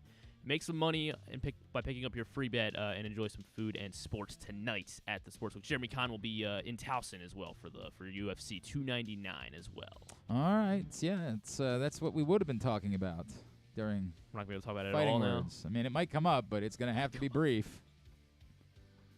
Big news! Yeah, that's right. So Glenn keeps mentioning it. It is Sean O'Malley, Cheeto Vera. That's not the one. That's not I don't know why he keeps one. calling it a fake fight. Yeah, it's not the one. This morning, like right before we went live, I don't know who announced it first, but there's going to be a boxing fight. Don't use boxing On July 20th. Don't use. There's going to be guys in boxing gloves. A contest of some sort. One of them is going to be 57 years old. Mm-hmm. One of them, I don't know how old Jake Paul is. Who cares? He's not real. 20-something, late 20s. He's got to be 30 at this point, right? I thought that, but then I was like, 27. How about that? Yeah, all right. So one guy in the prime of his career. Yeah, whatever his career is. Jake Paul and Mike Tyson are gonna box each other on July 20th. They're gonna do something on Netflix. They're gonna do something live on Netflix in July from Cowboy Stadium. Maybe I'll be there. I don't know. Oh yeah, yeah. Can we? Nope. You need somebody covering it, obviously. Nope. Sure don't. Look, man, I really don't even have it in me. You want me to disembowel this? You want me to do the old Jon Stewart? Like, I don't. You know how? You guys know. Maybe we do. This is embarrassing. It's embarrassing for everyone involved. It's embarrassing for boxing. It's embarrassing for sport. It's embarrassing for Mike Tyson. It's embarrassing for. I guess nothing can be embarrassing for Jake Paul, so I guess I'll scratch that off the list. How could anything be embarrassing for Jake Paul? It's not like he's got a career to fall back on as he's not a fighter. He's a gimmick. This is an embarrassment for everything, and more than anything, it's embarrassing for every single one of you, like my buddy Brandon, who I love, but who is he pumped about it? Wasn't pumped. He said, what the F? I mean, I'm definitely watching it. That's the embarrassing part is that you know that this is a sham, and yet you say, but I'll watch it, which is what leads to more of this. That's the embarrassing part, that we're not capable as humans of saying, hey, this isn't a thing. This is nothing. I'll do anything else with my time. Because anything that I do that's legitimate is better than this. And we hide behind things like, well, but people will be talking about it. I mean, people talk all the time about JoJo Siwa. Do you go watch everything that JoJo Siwa does? Not me. So why is this the thing? Like, why do we hide behind that? The answer, and because I called my buddy Brandon out about it. I'm going after him, but it's only because we're close enough friends that I know that it's not good. There are other people that I would not. I mean, it's Brandon said something like, I'm just so curious. About what? What are you curious about? There's nothing here to be like if the answer was I'm curious as to whether Mike Tyson could really still fight at 57, you're not going to get that answer. He's actually going to be 58 by the time. Whatever it is. This is not going to provide you that answer. What is it? What are you curious about that you will get an answer from this? I guess, seeing one of these two guys laying, on their back or face down. What makes that what's interesting about that? Well, why did we watch why did we watch Mike Tyson in his prime, Because Mike Tyson was a real fighter. Because he was fighting real fights. Because his competition was legitimate. Part of the problem is that boxing on the whole has not no one fights like the fighter that they should be fighting anymore. Part of the problem is our standards are so low for boxing on the whole. No one's fighting real fights. No one's actually going up against top competition. And so, like, in some sick way, we've convinced ourselves that, like, this isn't all that different. Well, like, no, at least they're still real fighters, even if they aren't. Mike Tyson was fighting the best fighters. In that era of boxing, the best fighters were fighting each other. A hell of a concept. What a thought process. That maybe a sport would thrive if instead of going out of your way to protect every fighter to just get whatever money you can, you acknowledge that at some point someone might lose a fight, including Mike Tyson, who lost fights.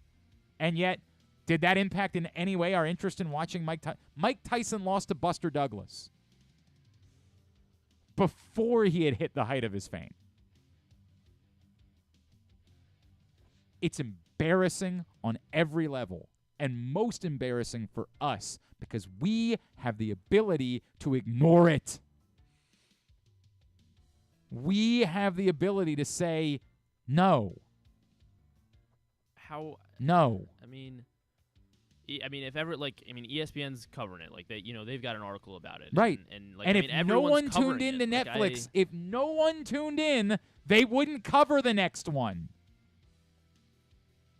We have the ability to how are you stop gonna rally? this. I don't know. I don't know how many people are going to watch this. How are you going to rally 10 million people? Oh, I'm not. That's what I'm going to say is we are the embarrassing ones. I know I'm not stopping this. Are you embarrassed if, once, when we get to the point where every single person, not every single person, but people are watching this, when it's not I'm embarrassed for the entirety of the society, yes. It's like every person who continues. Your argument is similar to somebody saying, hey, if enough people say the earth is flat, then at some point it's just what people believe. You can't fake something into being something. I know that we exist in a time in society where, based on social media, the Anna Delvey thing, we believe that we can do that. You can't. You cannot.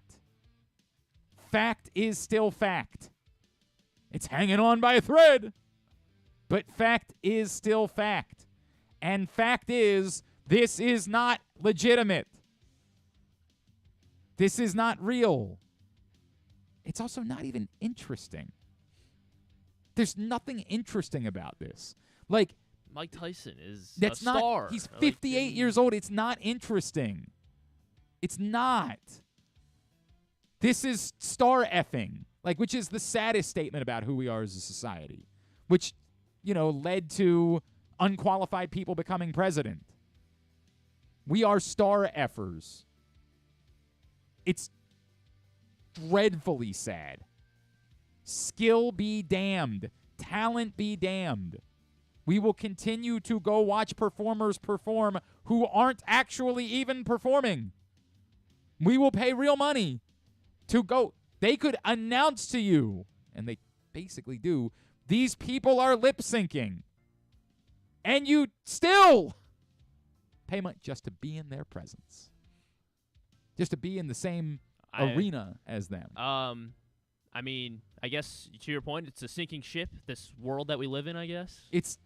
I'm going to try to enjoy my time on it, right. So find something that's actually enjoyable. What else is going to be happening July 20th? They play baseball still, Griffin. I watch baseball 160 other days over the and summer. The 162nd worst, if you rank them all, and the worst game of the season, the 162nd is infinitely more real and legitimate than this is. Infinitely. Yeah, not listen, close. I've never seen this before. Right. So and there's good reason for that. I don't know how to defend it. And you never should there is see no it defense in for your it. life.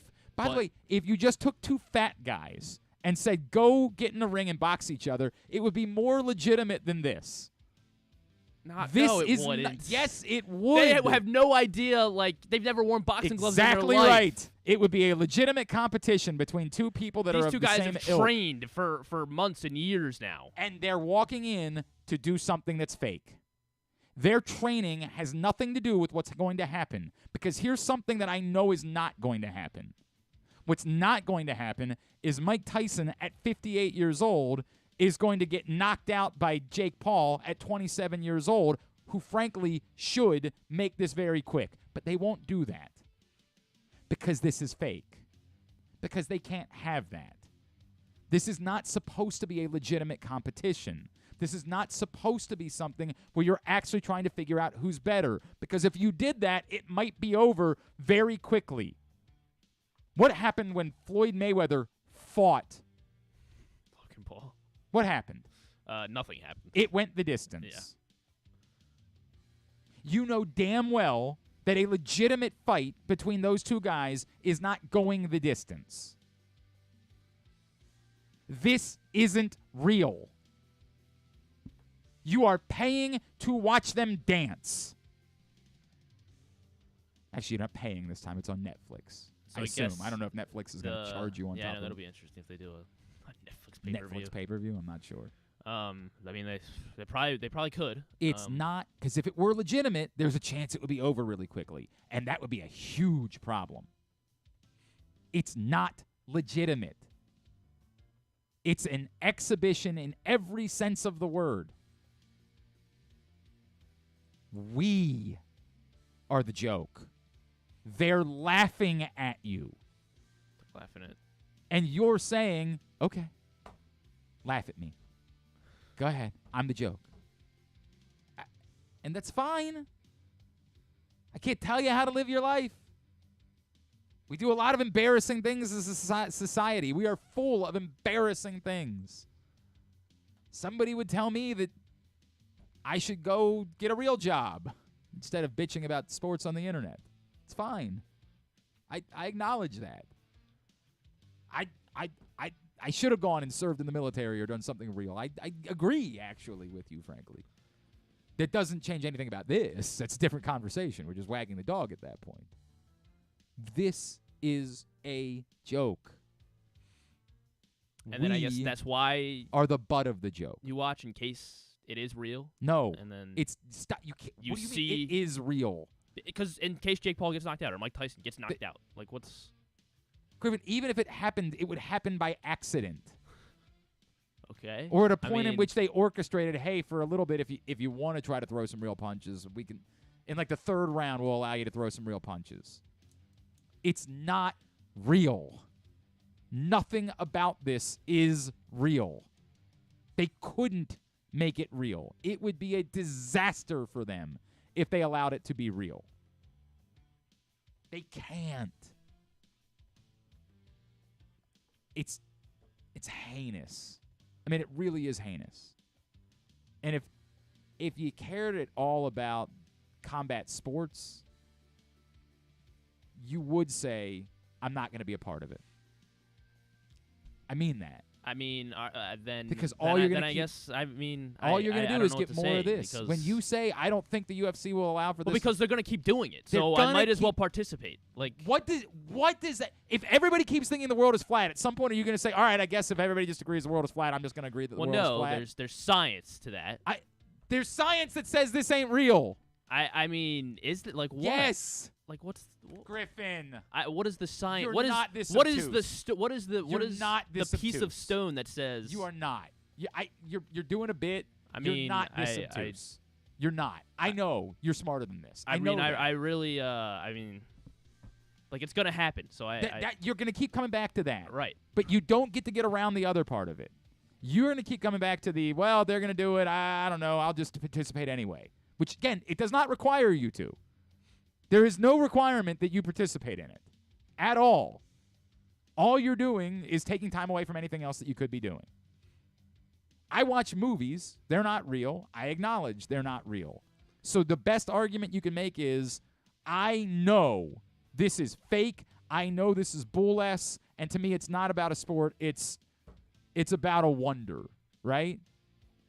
I watch it the same way that I would watch a movie. That's the best argument that someone can make about why they would participate in something like this. And if it didn't have a dramatic negative impact on the actual sports, I could listen to that argument. But it's abundantly clear how negative the impact of this has been on the legitimacy of boxing. They have walked hand in hand.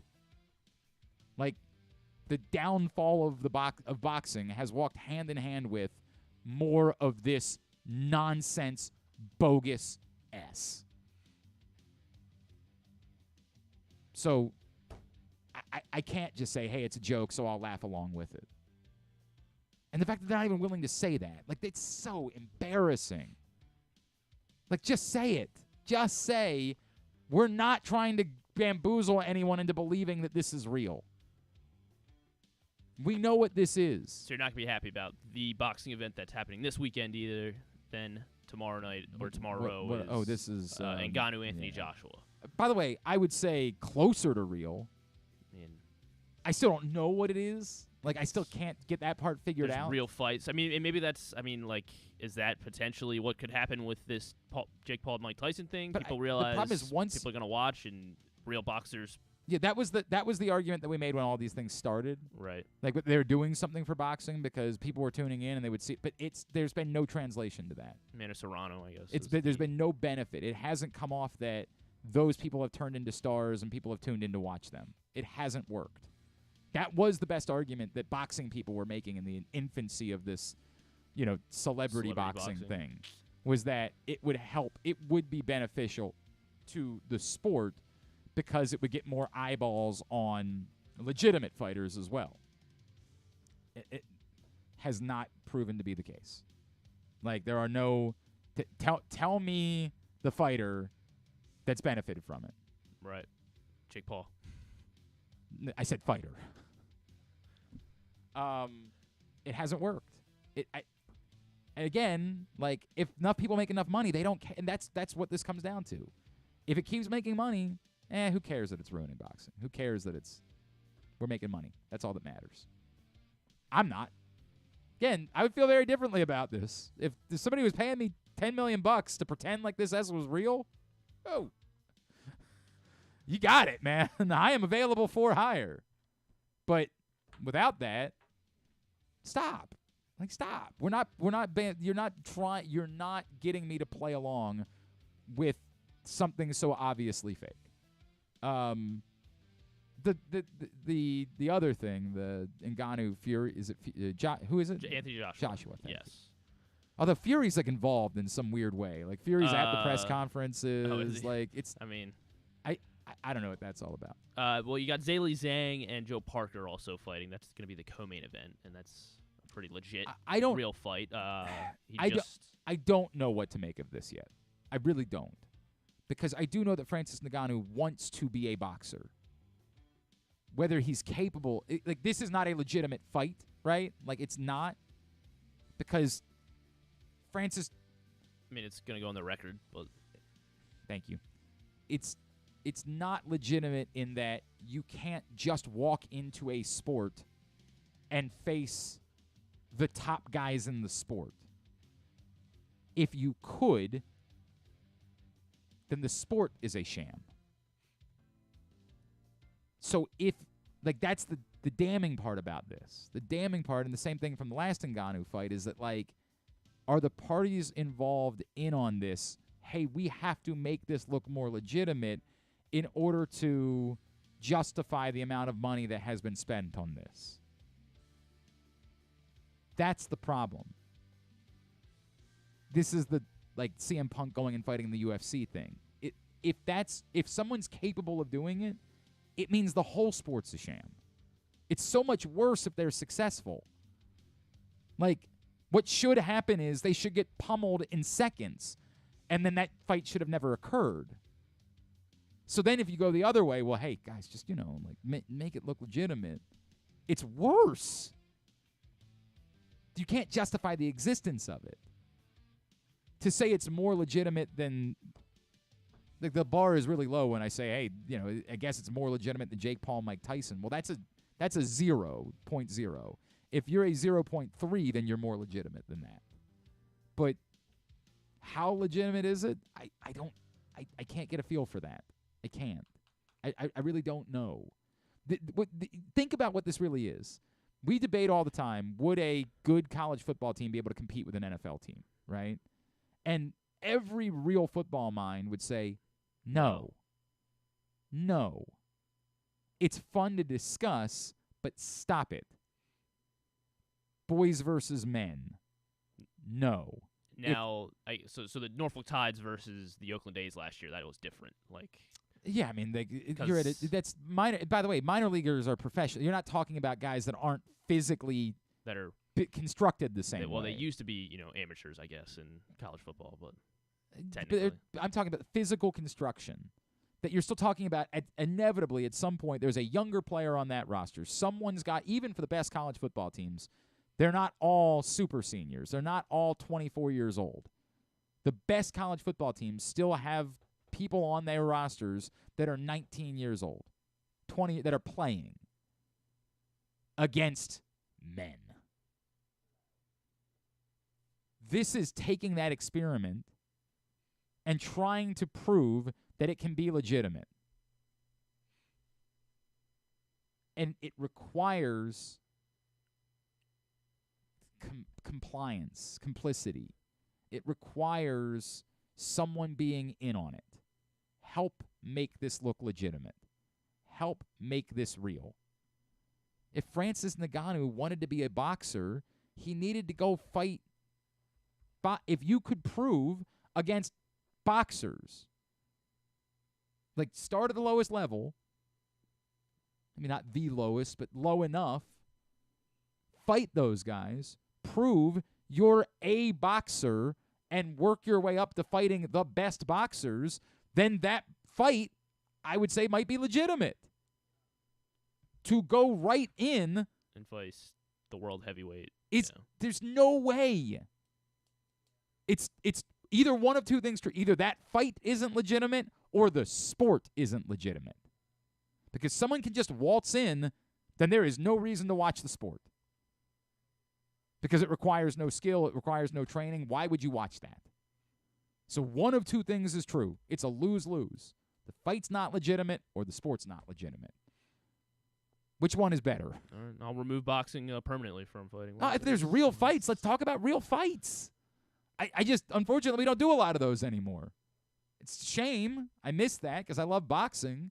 But God, man, like, it's killer that, like, this is what, and again, it's easy. It's easy for me to say because I'm not the one making the money off of it. It's difficult to say to someone, don't make gobs of money. But the only reason why they're able to make gobs of money is because none of us are willing to acknowledge that it's not real. Like, we just all want to play along. Watch pro wrestling. It's okay. We do fake fighting. We have a word for it. It's called pro wrestling. We know exactly what it is. It's fake fighting. It exists in that form. The other ones are supposed to be legitimate fighting. We've just, I don't know. It was easier to do. By the way, I don't blame them. When you can manipulate outcomes, it's way easier in pro wrestling. It's the reason why pro wrestling exists. They were like, wait a second. We don't have to leave anything to chance. We can control everything? Well, holy crap. Because when you do legitimate sport, you might get a Buster Douglas knocking out a Mike Tyson, which helps you in no way. Buster Douglas can't be a star. He's not a draw. Hasim Rahman, I love. He's one of the great athletes in Baltimore history. But they could not make Hasim Rahman legitimately beat the heavyweight champion of the world. Clean, straight up defeated him. And they couldn't make Hasim Rahman a star. They couldn't turn him into a box office draw. They tried. They kept giving him shots. They couldn't do it. The problem with legitimate sports is sometimes you get legitimate results. And it's just always easier to take the easy way out and fake it. It's okay in pro wrestling. In these sports, it's pathetic. I mean, it's really pathetic. Tell me about the alleged real fights that are coming all right. up Well, on Joe Saturday. Parker, Zaylee Zhang is another heavyweight. No, I mean the before. UFC Well, fight. I mean that was a pretty exciting one. That card's on DAZN. It's $40. The undercard starts at like 11 a.m. tomorrow. And so the Joe It's Parker. tomorrow? Yeah, it's tomorrow. Why is that? I don't know. Maybe. Yeah, I don't know. They're in Saudi Arabia and they're fighting on Friday. But I think the Ngannou Joshua should a little around 6 o'clock tomorrow afternoon, evening. Zhang Parker before that one. But yeah, then we got $299 on Saturday, and I mean, I wanted to keep blowing this card up. I could talk about this card for forever because it is a very very it's extremely stacked. Sean O'Malley and Marlon Chito Vera. It's a rematch from a couple years back in 2020. Chito Vera beats Sean O'Malley, and the reason Sean O'Malley really wanted to do this fight is when in because 2020 was this fight? August. So it was back when fans were back in the building. No, or this still, was an empty. I think this might have been at the Apex. Apex. Yeah. But it was like on. It was a legit. I think Stipe and Daniel Cormier fought on this card, right. or headlined that card. But so Cheeto. I thought they had put people back in the buildings by August. I thought that because they had in Abu Dhabi but they did the island, right? Yes. But I thought didn't they run like a Jacksonville in the US, event? Yeah, but there was still no one there. That was like no, they ran a Jacksonville because it was very controversial. Because Florida in May, right? Like we were. No, that was they did that, and there was no one. No, they tried to do an event at like a casino, so it would avoid like law because like it's on protected ground. Like there's things that you can do on reservations that you can't do otherwise. But they actually ran an event in the arena in Jacksonville. It might not have been as early as August. It might be that it was September, October, something like that. But it was before anyone had run an event that had a full building. They ran the first full building. Looking at all the places they had, yeah, I mean the Apex was the only after the pandemic. The Apex was the only place. I'm trying to like the one that sticks out. I know by like April 2021 they had people like in the building, and I don't know if that was Vegas or like Miami or something. But yeah, I think it wasn't until spring of 2021. Yeah. Okay. All right. That makes sense. But so 2020. Sorry, making us flash back to 2020. Right. Gosh. But yeah, so that was the fight that happened. There was like a nerve or. I think. But remember, Sean, even in the spring of 2021, we still weren't doing full buildings. We were still doing 10%, 20%, whatever it was, social distancing, the whole thing. And they were the first full building back. Yes, yeah. So Cheeto beat Sean because by like leg kicks essentially. He I think what officially happened was Sean's ankle got hurt, and so he couldn't put any weight on it. So he went down to the ground. Cheeto landed some pretty good shots on him, and they just kind of quickly stopped it because Sean, he couldn't walk and he couldn't defend himself. So that was his first loss, and then Sean came out and was like, "No, that doesn't count as a loss." That was kind of a stupid bit that he did, but he stuck with it, and of course did knock out Aljamain Sterling. He kept winning fights after that, and I think he's looked a lot better since that fight. Like he has a legitimate, I don't want to say ground game, but he has a legitimate ground defense. I think back to his fight against Petr Yan, who's also on this card. I saw that. Yes, and that was a really close fight. Like that. I guess because Sean is the champion, he gets to kind of have a little bit of influence in who he fights. So maybe that's why he wanted to quickly fight. Because Cheeto right now is technically ranked 7 or 8, I think, in the bantamweight rankings. I'm not going to say Cheeto doesn't deserve this. 5th, okay. Sorry, Cheeto, not giving him enough what credit. A jerk. But like. Yan, I feel like that would have been a more compelling fight this one's still very compelling. I think Sean O'Malley's going to win.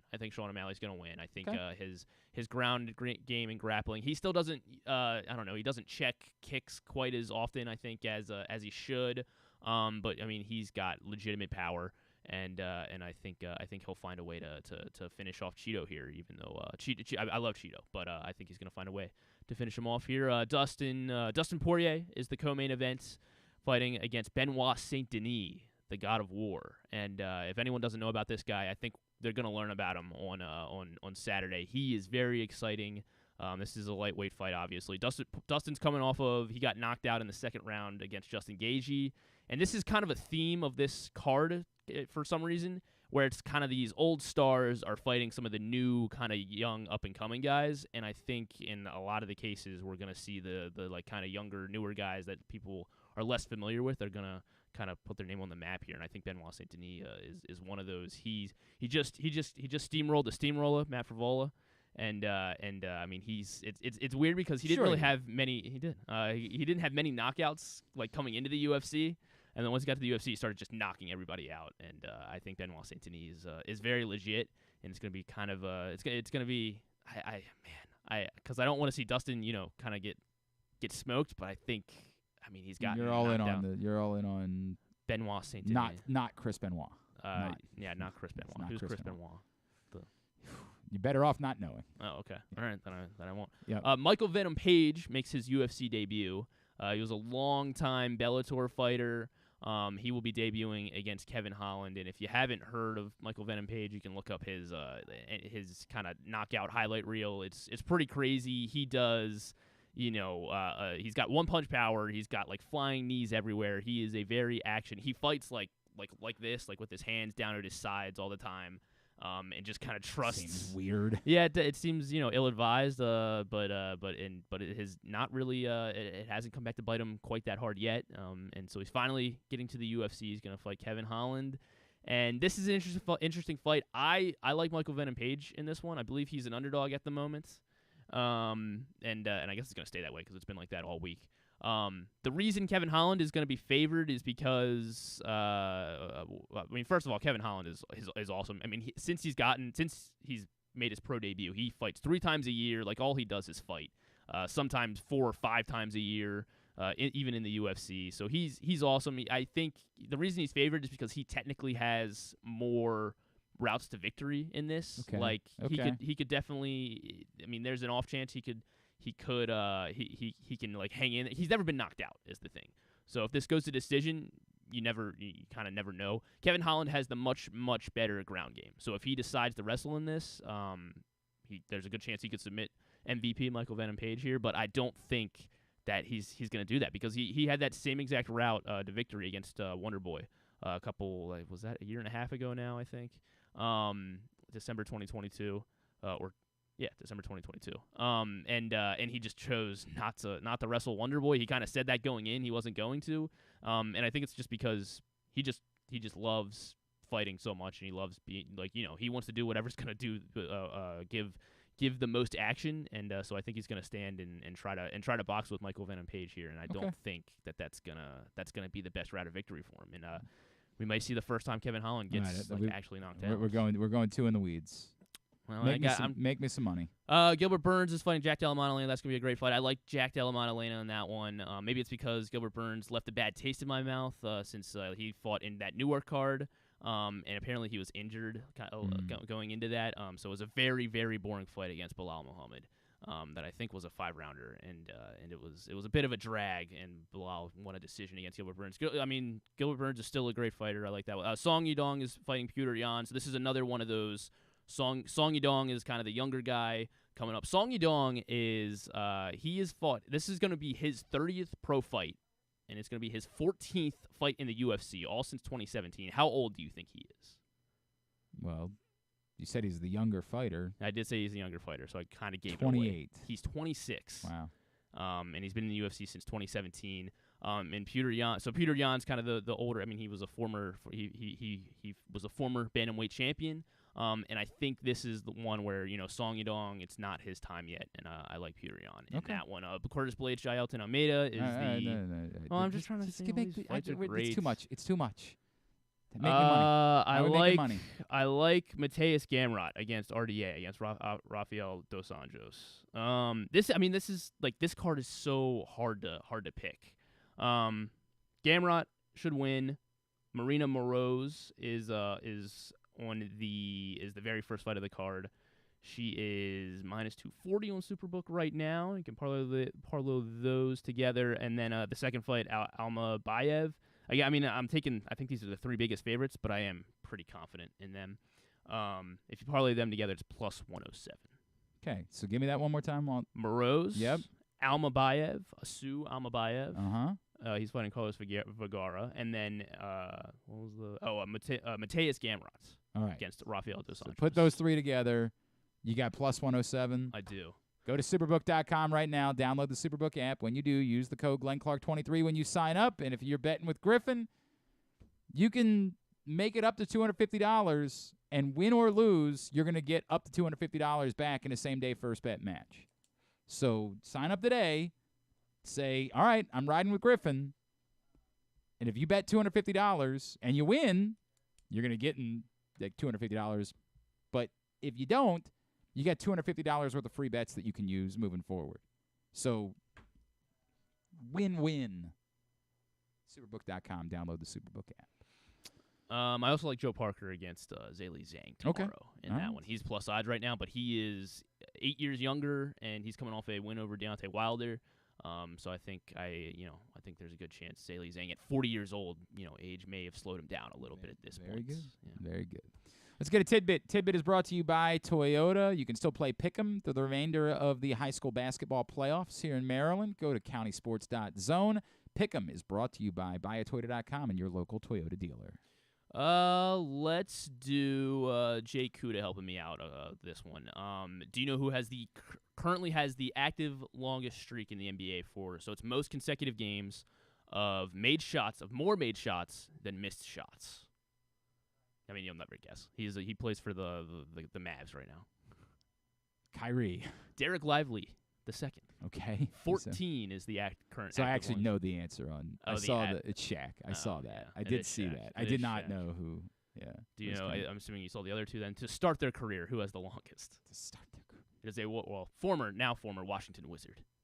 Now for Daniel Gafford. Daniel Gafford had 7 games with more consecutive made shots than missed shots to start his career. To end their career? How would I know that? Where do I even begin with that? Let's see. He's not playing in the NBA anymore. I think he's officially retired, but he was out in China for a little bit.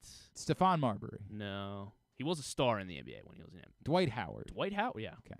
Did you? Yeah, you saw it. But I only saw Shaq. But yeah, Dwight Howard to end his career 6 straight games. Okay. End his NBA career. Okay. Good for Dwight. And then what does that get you? Can you name the? That gets you a Jay Kuda tweet. That's all-time leader of in 3-pointers made by a left-hander for each NBA team. What? Not each one. Is that for real? I don't remember who was left. Like in baseball, you remember who's left-handed. All right, the Rockets. This lefty leads all lefties, I guess, with one franchise making threes. I really don't know who was left-handed. He's active. He's active. He's a point guard. He's no longer on the Rockets. Chris Paul? No, not Chris Paul. Point guard. Point guard. I believe he went directly from the Rockets to where he is now, and he is currently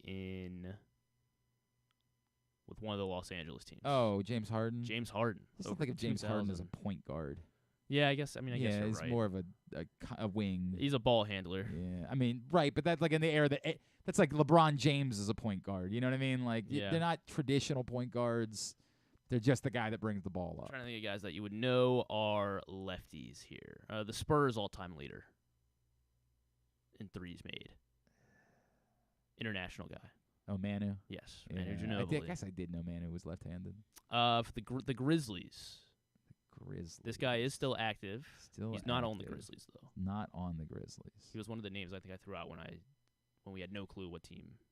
One of those players a couple weeks ago where we were like, oh, he's still in the league. Zebo? Not Zebo. Not Zebo. Tony Allen? No, not Tony Allen.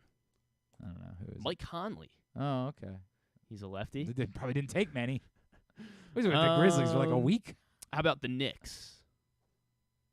John Starks? No, not John Starks. He is still currently on the Knicks. Still currently with the Knicks. He's a big man. A big man. And is the all-time leader in Knicks history in threes made. As a lefty, yeah. But Randall? No, yes. Okay. Julius Randle with over 600. Let me see. Which is another one that you might know? All right, the Timberwolves. He's not currently with the Timberwolves. Kevin Love? No, not Kevin Love. He is a point guard. He is a point guard. He is currently back with one of the Los Angeles teams. Back with one of the Los Angeles teams. Point guard. Oh, Pat Bev is not. No, not Pat Bev. Back with a point guard.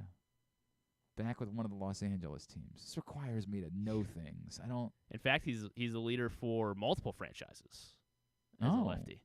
The Brooklyn Nets and the Timberwolves. Brooklyn Nets and the Timberwolves. But right now he's playing alongside LeBron James.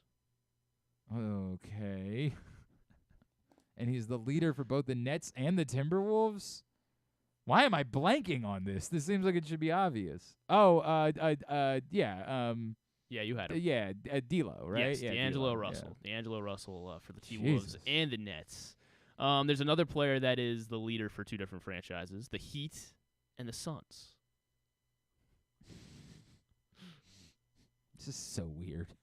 I like this Dan one. Marley? No, I'm left-handed. I had to do the left-handed tidbit today. I didn't know you were left-handed, by the way. I had no idea. How about that? I do write left-handed. Yeah, but I don't pay attention. Why would I pay attention to that? I know my wife's left-handed. Heat and the Suns. He's He no longer. Oh no, yeah, he's still active. He's still a Milwaukee active. Buck apparently right now. Dragic? Yes, Goran Dragic, the all-time left-handed leader in threes for the Suns and the I already forget what was the other team I said? Oh, the Miami Heat. The Heat, yeah. The Wizards. He was drafted by the Wizards, and then he has been on, I don't know, it feels like 30 teams now. He went to the Suns. He was with Charlotte for a little bit. I don't know where he is now. Charlotte for a little bit. He was drafted by the Wizards, and he is their Drafted all-time. by the Wizards. Kelly Oubre? Yeah, Kelly Oubre. Kelly Oubre is the left-handed leader all time. How about for the Dallas Mavericks? He is currently a Knick, so he might be coming for Julius Randle. Brunson. Yes, Jalen Brunson.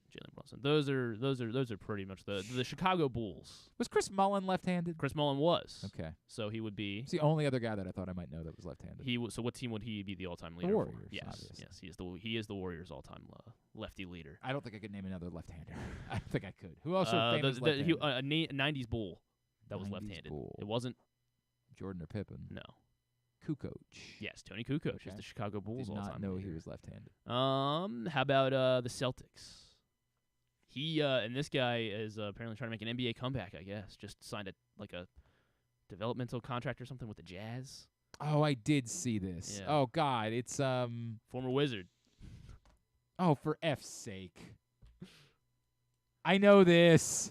I saw this. Who is it? It is Isaiah Thomas. Yeah, Isaiah Thomas. He would be the lefty leader for the Celtics. I did see the Magic, they have the player with the least amount of lefty with the least amount of threes was 73.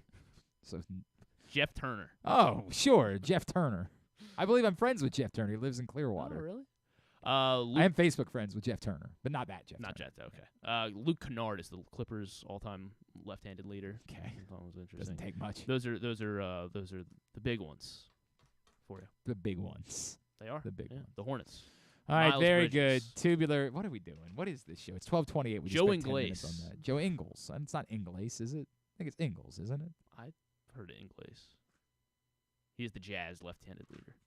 Tubular is brought to you by Atmans. I don't even care. What am I doing here? Tubular is brought to you by Atmans. We're so excited about the new Atmans in Harbor Point.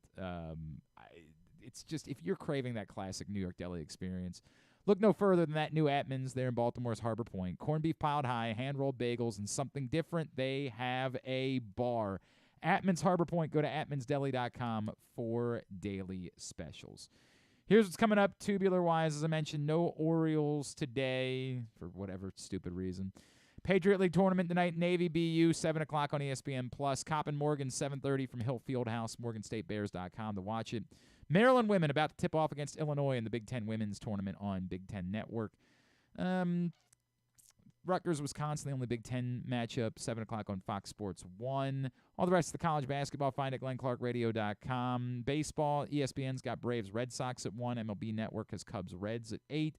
Monumental, Capitals, Penguins at 7. TNT, Heat, Mavericks at 7:30. Celtics, Nuggets at 10. Tennis Channel for coverage from Indian Wells at 2 o'clock. Golf Channel, the Arnold Palmer, round 1 at 2 o'clock as well. Access TV for Impact Wrestling. Non-sports highlights?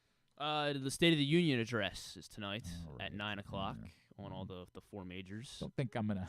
Your Ghosts is on at 8:30. New episode of that on CBS. I still haven't started. We get you falling behind. I'm good. Michael Imperioli will be on Fallon.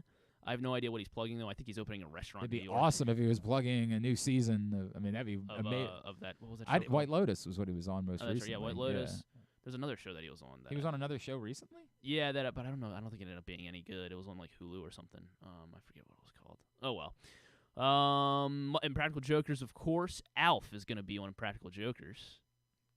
Cool. Check it out. Can't wait. Sure. Season finale of The Traitors as well on Peacock at 9. Is he on This Fool? I never watched This Fool. Yes, that was it. This Fool. I never watched that. Yeah, it looked like a show that maybe I would enjoy, but I just never got into it. And then Ricky Stenicki on Prime Video. I am in a weird place with that because Mitch Macy's in it. Andrew Santino. Like the I think Rotten Tomatoes has got like a 45%, but the Oh, audience score is like 87%. So I'll probably love it. Yeah, probably. Maybe I would look at it. Maybe. What's it on? Prime Video. Maybe. It's a strong maybe. The Gentleman, new series on Netflix. It's a Guy Ritchie series. Don't confuse it with that 2019 movie with Matthew McConaughey. That's exactly what I was going to do, yeah. But this is Theo James, and he inherits his father's massive fortune, and people like Giancarlo Esposito try to kill him for it. Okay. Okay, there's that. That is it. Thanks today, too. Thanks to Bruce Weber. Thanks also. I'm still thinking about the stupid fight. Oh, and there's our girl. Thanks to Bruce Weber. Thanks also today to of Jake Mintz as well as Luke Jackson. We'll get it up in the greatest hits section of the Oh my God, it's so good. tab at GlennClarkRadio.com. Tomorrow, what are we doing tomorrow? We're gonna Tim talk, Kirkchin? Yes, Tim Kirkchin will join us. Tim Kirkchin. And Corey Bullock. Corey Bullock, former Terps offensive lineman, hoping that he can find his way into the NFL draft, and we'll try to check in with Stan tomorrow as well, and stuff and things. Yes. Thanks, everybody at PressBox, all of our great sponsors and partners, including, I just got stuck on a cord, Roos Chris, Live Casino and Hotel, Atman's Deli, AJ Michaels, Guilford Hall Brewery, Royal Farms, Costa Sin, Superbook Sports, Glory Days Grill, your local Toyota dealer, buyatoyota.com. Thanks to Griffin at Griffin_Bass. Follow us, Twitter, Instagram, and TikTok at Glenn Clark Radio. Have a great Thursday night. Go Maryland women. Go Navy basketball. Go Morgan or Coppin. Duke sucks.